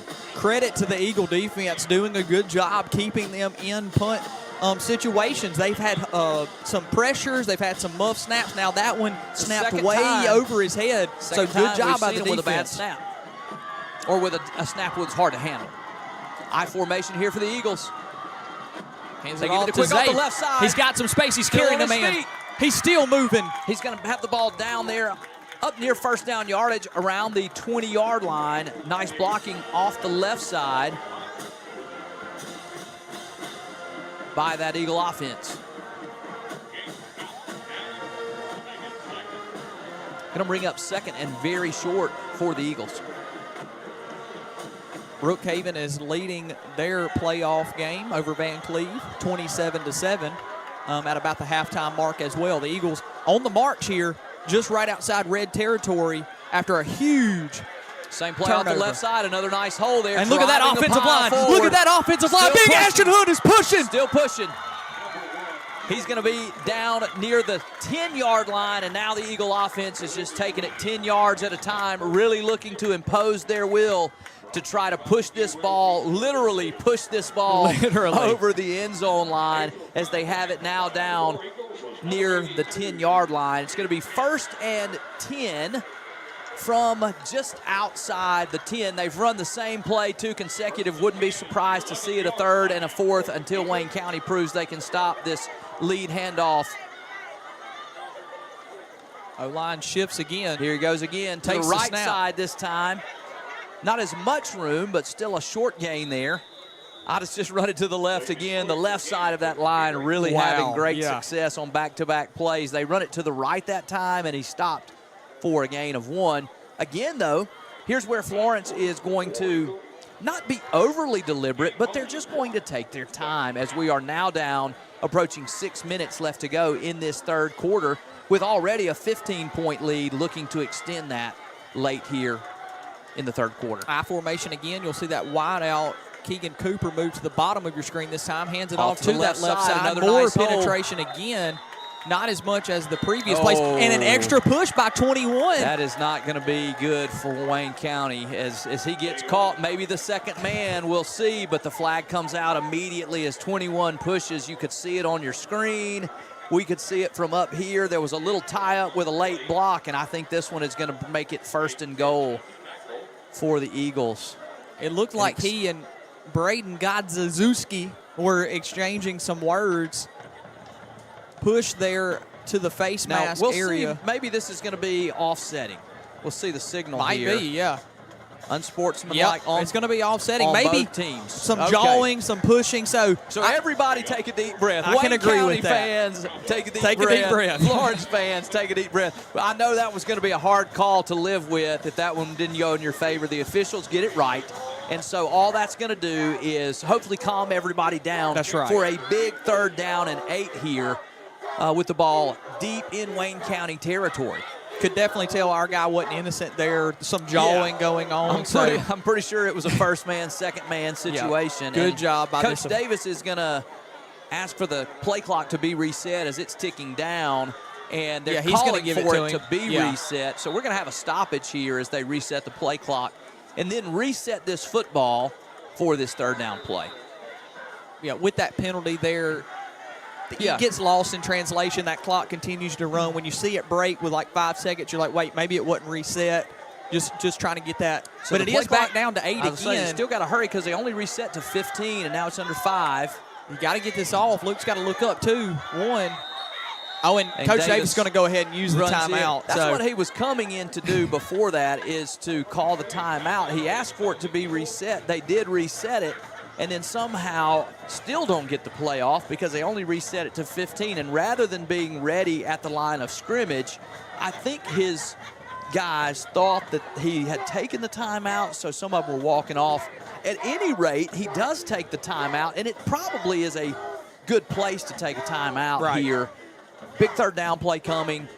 a crucial You just moment. off of the penalties. Crucial moment in the game. If you are able to convert or even get close enough to make a fourth down try here, you're probably in four-down territory if you can get within 2 to 3 yards. And if you were able to put this ball in the end zone, really take a commanding lead in the game and put Wayne County in a really difficult situation with the clock already under 6 minutes in the third quarter. You'll see both teams get back out on the field. The white hat getting ready to whistle this in, as he does. The Eagles ready this time, breaking the huddle now. They're going to get on the line and ready to run this play. It's that I formation again, Sam, but you're going to see multiple wideouts, maybe see Titan go in motion. Give it to Quick off the right side. Big hole. He's in the touchdown! end zone for a touchdown. Eagles Zay score. Quick again. What a play there. The Eagles get just a slightly different formation with the twin wide receivers to the left. Really did not see much of an adjustment from Wayne County. Just great blocking off the right side. You'll see a huge hole there. Quick makes one man miss, kind of steps through an arm tackle and just takes it right into the end zone. And that's going to make it 21-0 for the Eagles. They're going to line up to kick this extra point now. Reed, the holder. Boykin, the kicker, gives him the nod. Takes the snap.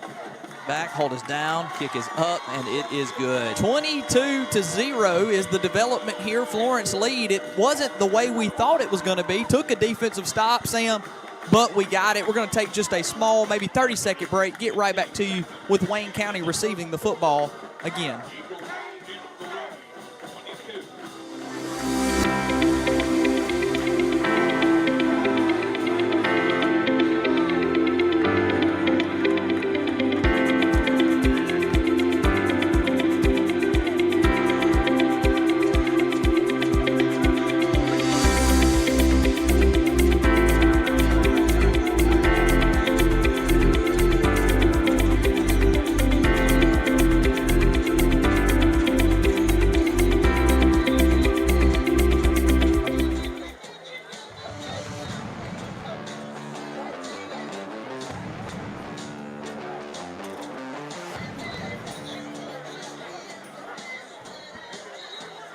Welcome back to Eagle Football here on the Eagle Sports Network as the Eagles up 22-0 with 5:15 left to go in this third quarter. Ryan, that was a big touchdown.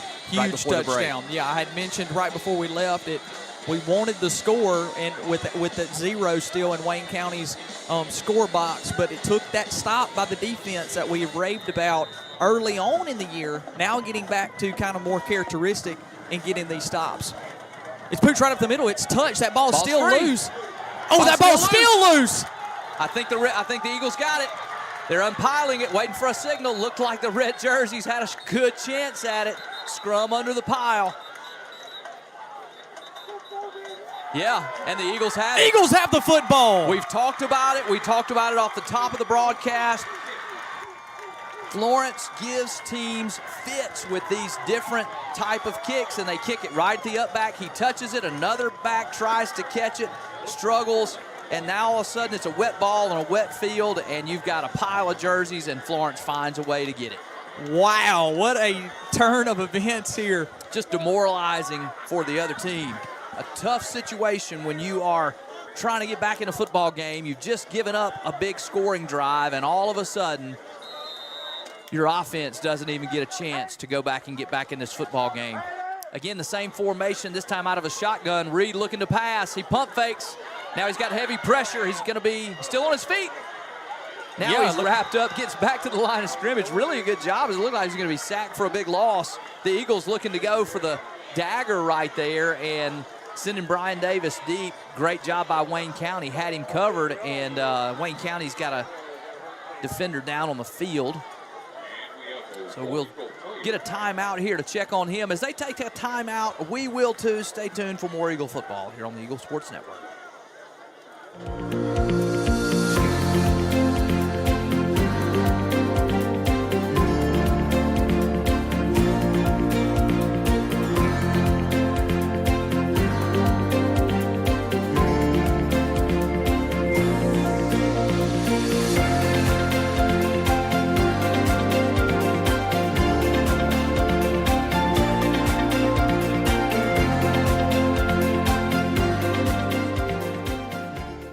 Welcome back to Eagle Football here on the Eagle Sports Network. Second down and long for the Eagles.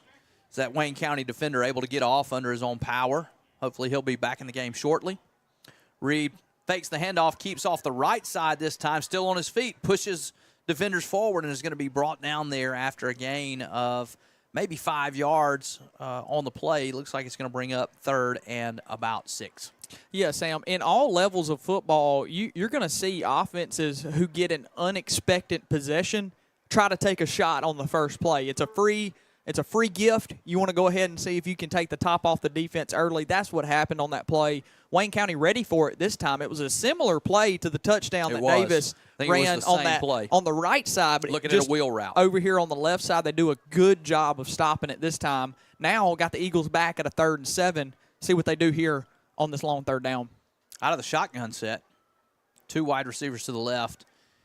Reed going to keep it, got a big hole across the middle, and he is going to dive forward and have the first down all the way up near the 25-yard line. Again, Luke Reed has been a huge part of this football game tonight, throwing and running, and another big conversion there. Yeah, Sam, you're going to see there are 3 options here on this play. Zay is to your left, Titans coming in motion, and then you forget about Reed, who has been running the football probably better than anyone, as tough as anyone tonight. It's just tough on those linebackers. They have to flow out with the motion, and then he makes the fake and cuts right back in behind him. And, again, you've got a pretty solid offensive line for the Eagles doing their job, making those holes. O-line shifts again. Back in the double wing, they give it to the fullback. He is hit immediately by about 3 white jerseys, 99, 92, 32, all up front, sitting on that inside dive play. While the Eagle offense has had success tonight, that's not something they've been able to do. That's one thing the War Eagle defense has eliminated is that inside run. And you'll continue to see Florence just kind of test it because it opens up everything else. That's right. And that's why they keep that play call in there. Again, the clock continues to run here as we're down under 3 minutes in the third quarter. Twins to the left. Reed's going to bring Brian back in. Motions back into a double wing set. This time he's looking to pass. Yeah, just some miscommunication there. Couldn't Davis tell if that was Titan supposed to go up and make that play or if Brian took that route a little too deep. Regardless, not on the same page as their quarterback. Eagles looking to, out of that double wing, try to create some space behind those linebackers again, Sam, unable to connect again. Yeah, interesting here because a little bit out of character for Florence in this field position situation. It's 3rd and long. You were given some extra plays here, but because you've chosen to throw the ball a couple times, you really have not burned a lot of this clock. And so we'll see if you can convert now on 3rd down. Reed again looking to pass. Heavy pressure. He's got a man over the middle. That's Brian touchdown, Davis for a Brian touchdown Davis over again. The middle. Wide open as he Wow. runs by his defender. What a throw by Luke Reed. You know what? When it's all working, It's just all working. Yeah. I had thought there, if you're going to see on the replay, I thought maybe they were going to get just cut angles there, but 21 kind of gave Brian a shove. He kind of tumbled over, thought maybe we'd see a flag on the play, but that's the speed that we talked about. And when I had mentioned losing him would be key, it is for that level that he brings to the game right there of being able to use his speed to make great plays. He's been a good playmaker all year long, but really what makes that play is Luke Reed standing in, heavy pressure, and delivers on that throw very accurately, right on time. We talked about he missed a couple early in the game. Since then, he has been lights out, and he's been the difference in this ball game as now the Eagles up 28-0. Boykin with a kick. It is up and good. So it's going to be a 29-0 lead with 2 minutes and 22 seconds left to go in this third quarter. Let's go ahead and take you to a short commercial break right here. Stay tuned for more Eagle football on the Eagle Sports Network.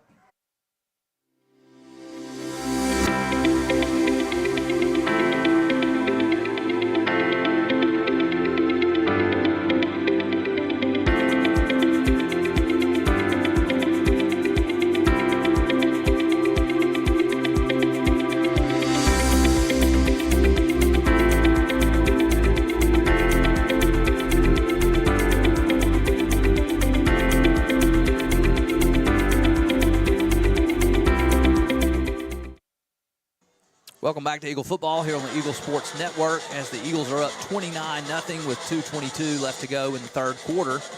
Eagles prepare to kick this ball off. That ball is up on the tee. Last time up, they made a onside kick attempt and were able to recover. Be interesting to see if they go ahead and kick this ball deep now.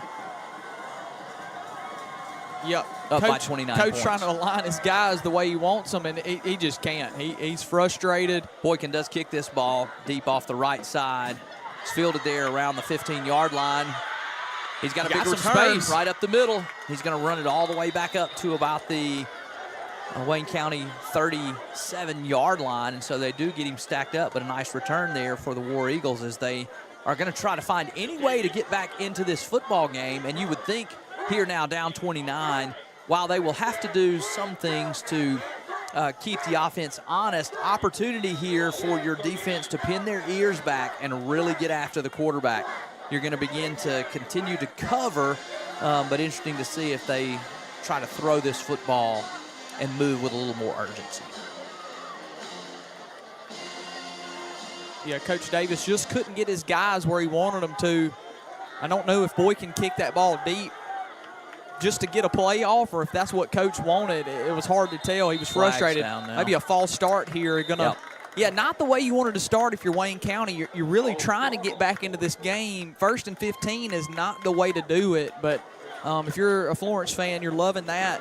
Just still, you feel like the defense has really gotten back to, what was it, Sam, 3 quarters or 3 games. 3 games. Of no touchdown. That's right. Football. They have since gotten away from that. The competition has thickened.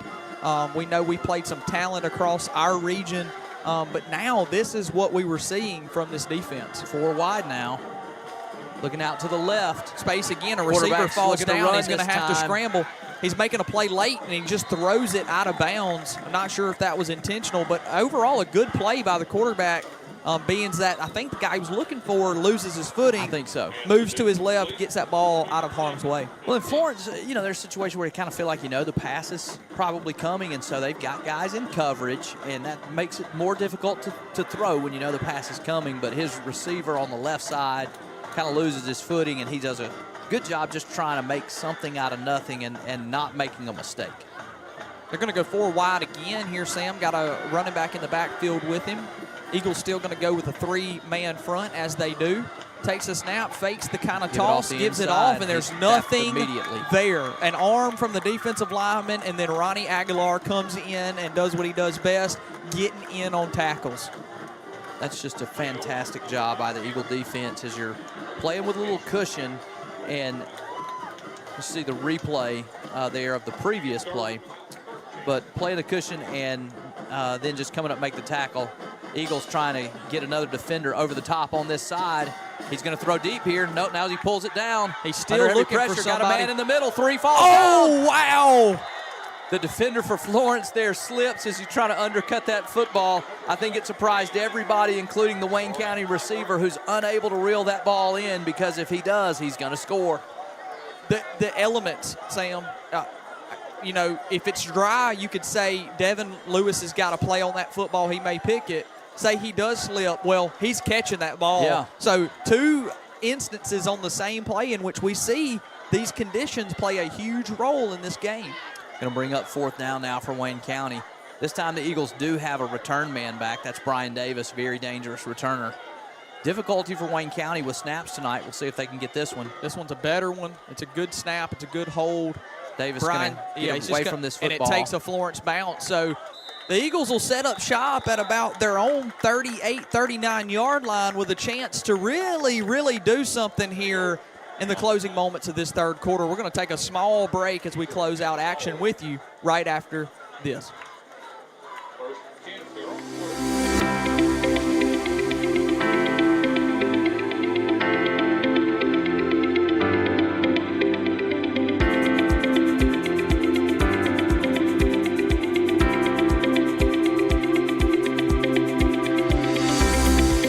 Welcome back to Eagle Sports Network.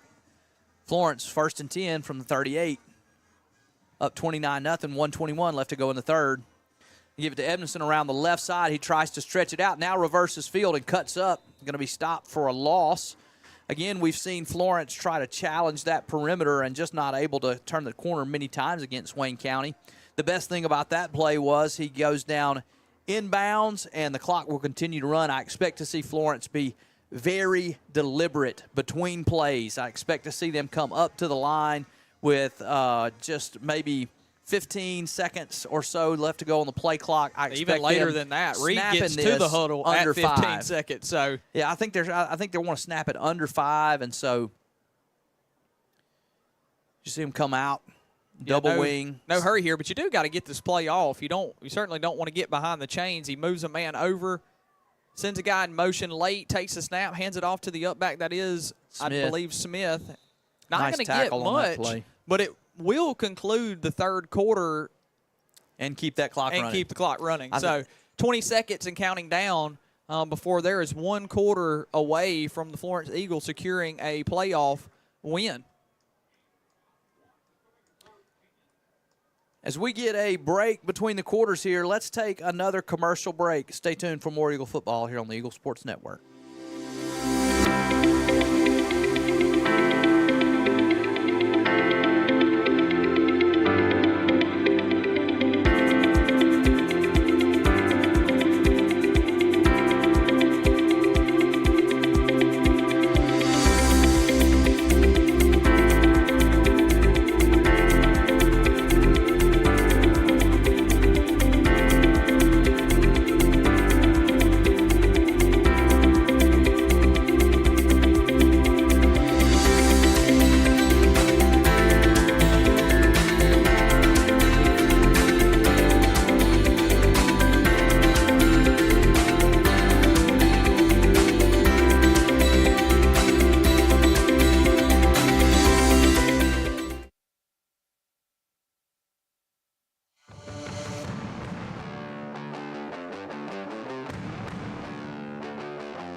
Welcome back to Eagle football here on the Eagle Sports Network. 3rd and 10 for the Eagles.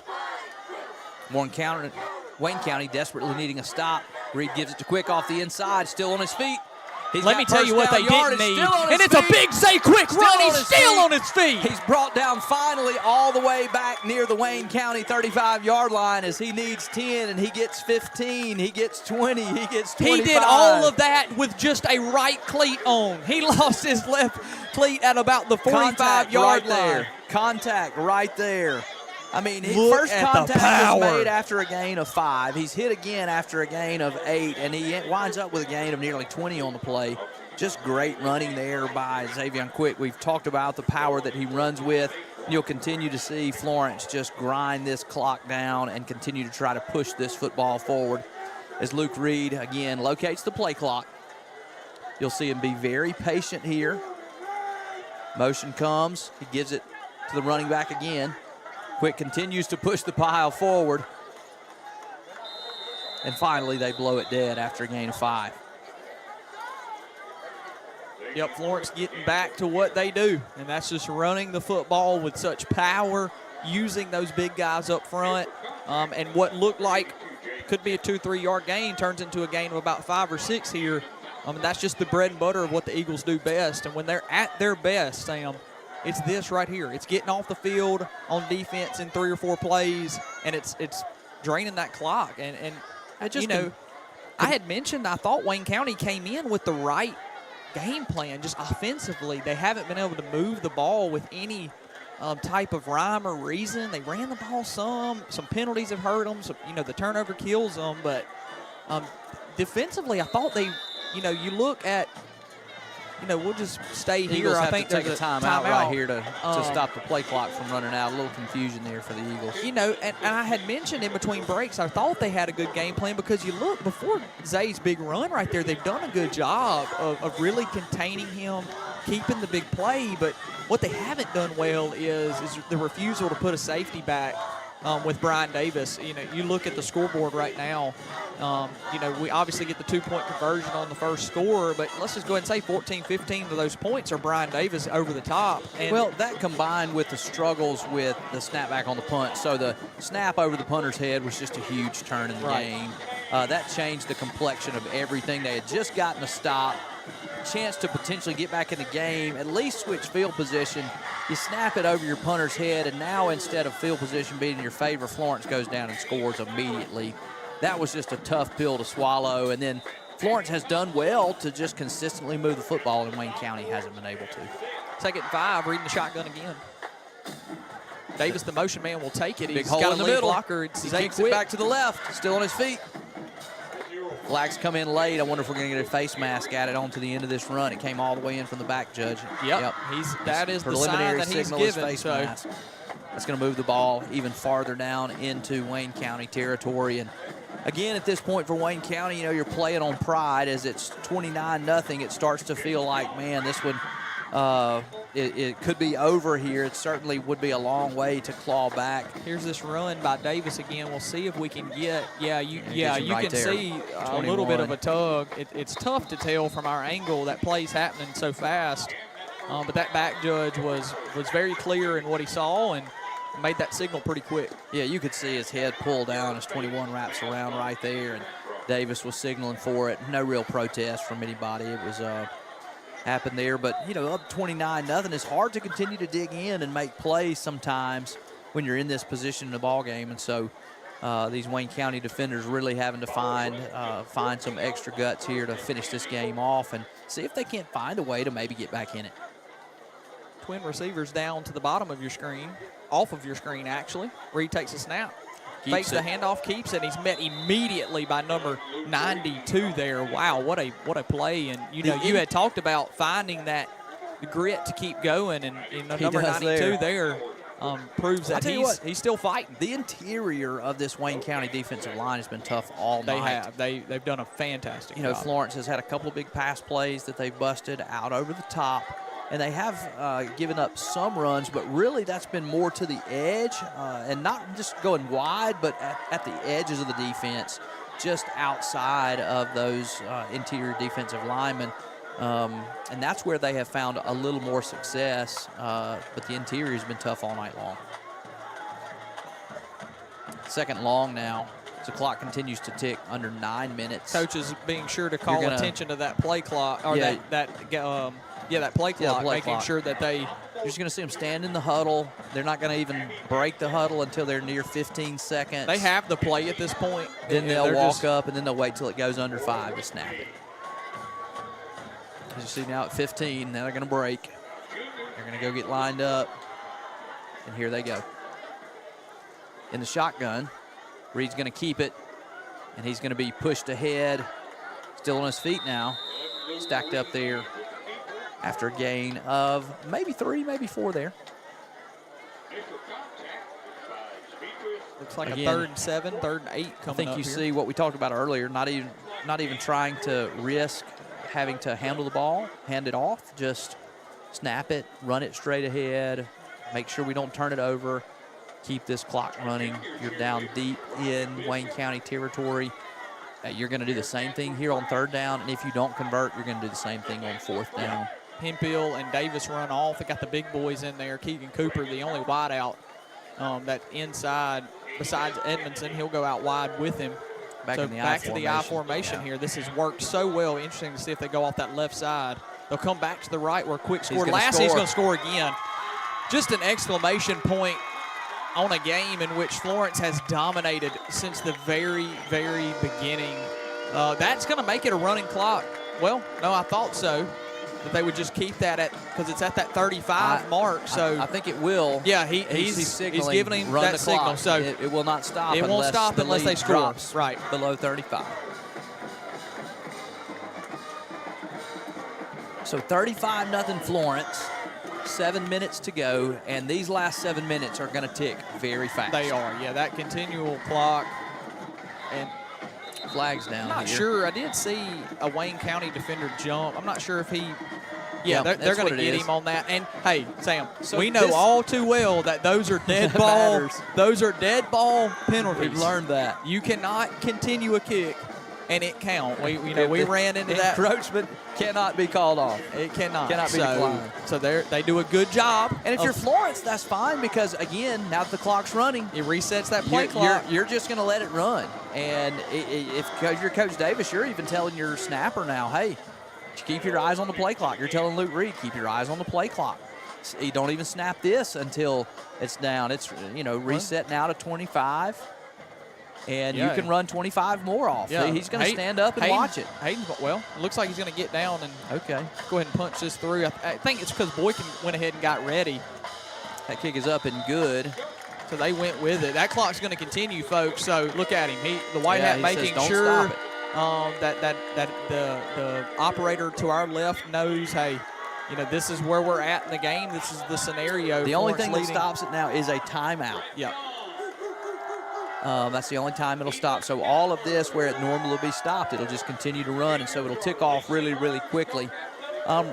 Did we get a score update from around the district? Only thing we got still is that halftime score from Gaucher and Natchez, that 15-12 score. So with that,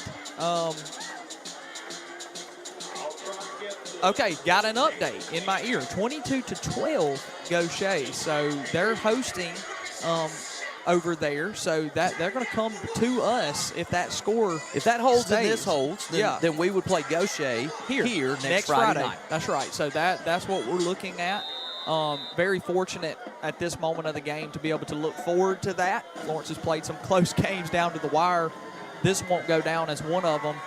Just dominating fashion. Boykin kicks this one deep. Going to be received there about the 10. Ball's on the ground again. Brings it all the way back around to the left. Cuts it up.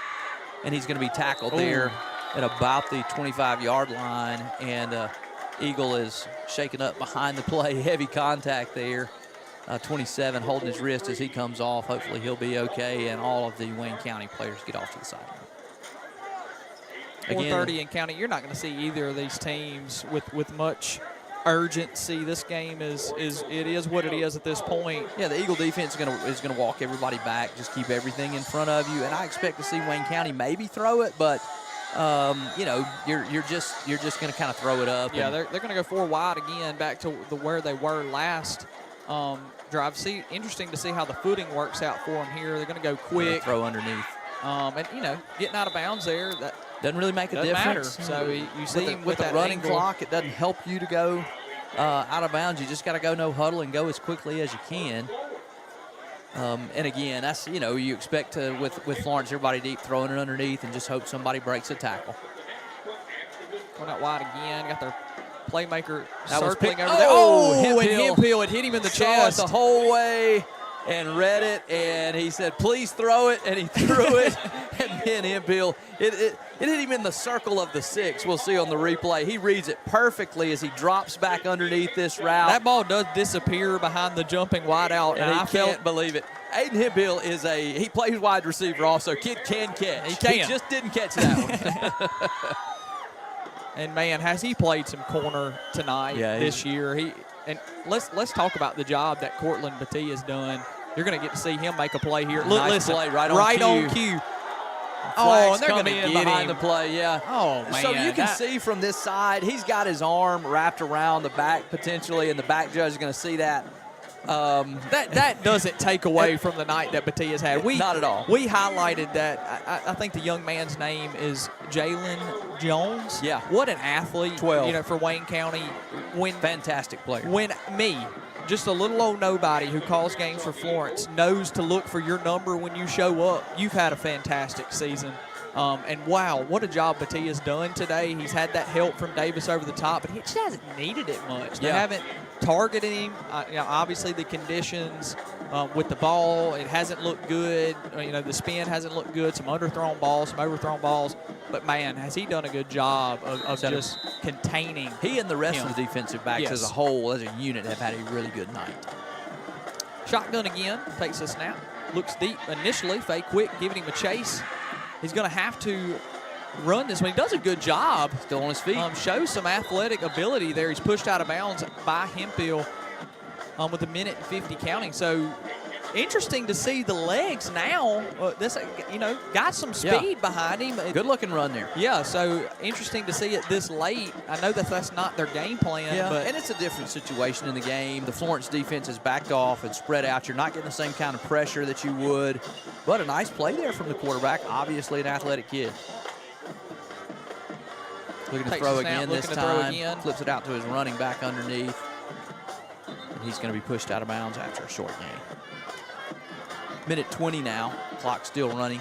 Just a few snaps left in this football game. Again, Florence up 36-0. It looks like Florence will be hosting Gaucher at here this moment next week. We won't have a conclusion of the Gaucher score here, but false start for Wayne County. But if their score holds, again, they're leading Natchez late in that football game, and that's who we will play here in Florence next Friday night. And interesting, I don't know much about Gaucher. They are going to be the 2 seed from their region. Laurel was the 1 seed, and they lost that potential district winning clinching game to Laurel in the last week of the season. We do know that much. We do know that this region that we're playing has had very interesting seasons. They've played tough schedules, but they really, once district play started, took turns beating up on each other. It's really hard to get a read. Close district. Now we know that Natchez. Last play of the game here, going to throw this ball into the end zone. Going to try to anyway. Rolls. Now he throws it up. He's got a man, and it's broken up by Brian Davis on there cue. It is. We talked about those defensive backs, and they make a big play. A little extra behind the play, and a good job by the referees getting everybody separated. Just a tough night. Zero's down there, frustrated, and the Eagles are celebrating in front of him. Not necessarily intentionally, but that's frustrating. But congratulations to the Eagles, and I want to shout out to all of our Wayne County viewers tonight. Absolutely, yeah. Tough season for Wayne County. They don't experience seasons like this often, but their guys fought hard, got into the playoffs, and ran into a good team tonight. Florence is a good team. They haven't been traditionally, but they are this year. And they proved that, I believe, with the way that they played this football game, really dominated it from start to finish. Yeah, what a statement win. We have mentioned what type of staple this could be for the Florence program, just needing this. We talk about the sour history of what traditionally the Florence program has been. We only made it past the second round one time, Sam, since the 1930s. That's not something to really brag about, but not a storied history. It takes winning games like this to really propel a program to the youth, the younger players that are sitting on the sideline of what it's like knowing that you can do it right here in Florence, Mississippi. This is a huge win moving forward in these playoffs, especially for the Florence Eagles. It's a huge win for Florence, and it really gives them the opportunity to feel confident going into a game next week, really no matter who you host. Florence has been one of the favored teams in 5A South all throughout the year, have been ranked in the top 10 all season in 5A. And in the South particularly, it is perceived as the weaker side of that 5A division because you've got Holmes County in the north, you've got West Point in the north, and some other teams. But the South is really wide open, and you've got Florence and Brookhaven and Laurel, who seem to be the strongest contenders in 5A South. And Brookhaven and Laurel are both on the other side of the draw. That's right. And you would see them potentially in a South State matchup, which you would be in if you can find a way to get past Gaucher next week. Yeah, and as far as we know, we have given you what we know, that Gaucher is leading Natchez. You're going to see the guys run off and give the fans and the band and the student section all type of love for coming out on a night not conducive for football, but it's also not conducive for watching football outside. So huge shout out to those that were in attendance. We're so glad that we were able to bring it to you that can't get out. We mentioned some of the, a testimony of what it's like, to bring some of these games to your living room or to your iPads. And it really is our pleasure and our joy. Okay, so Gaucher scores again, 29-12 over Natchez.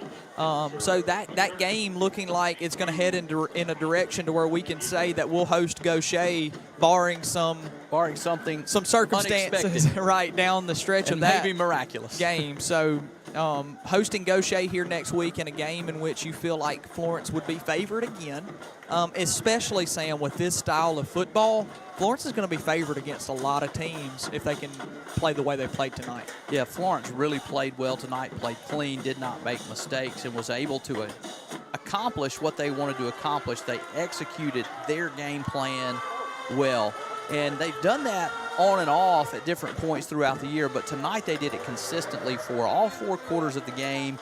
They made plays when they needed to, and it was interesting to see them even be able to make plays via the pass, which is not something that they have done a lot this year, and that really is scary if you look at them on film and go, wait, not only do we have to line up and plan on how we're going to stop Xavier Quick, as well as a host of other gifted runners and stop that powerful offensive line, but Luke Reed is throwing the football well. We have receivers who are catching the football, and they proved that tonight, and so it looks like Florence should be lined up to have another great opportunity to get another playoff win and take a step towards the goal, which at the beginning of the year, I think every high school football team, their goal is to play for state championship and to win that state championship. After a game like tonight, seeing Florence execute at as high a level as they did, it feels like they're a team that has that type of potential and legitimate state playoff, state champion aspirations. That's right. You're going to see Coach there getting a little interview in. What a fantastic season and what a fantastic job he has done, not just this year, but building this program from the ground up and making it his own. Well, Sam, I can proudly say we will see you next week right here on the Eagle Sports Network. We mentioned the fans, the community coming out, paying the price for us to be able to do this for all potential games that we host and can do. So I am proud to say we will see you guys next week hosting potentially Gaucher. Well, for Sam Taylor, got any parting words? Hey, go Eagles. That's right. And for Ryan Keith, it has been a pleasure to voice this game for you, and we cannot wait to do it again next week. Thank you for watching.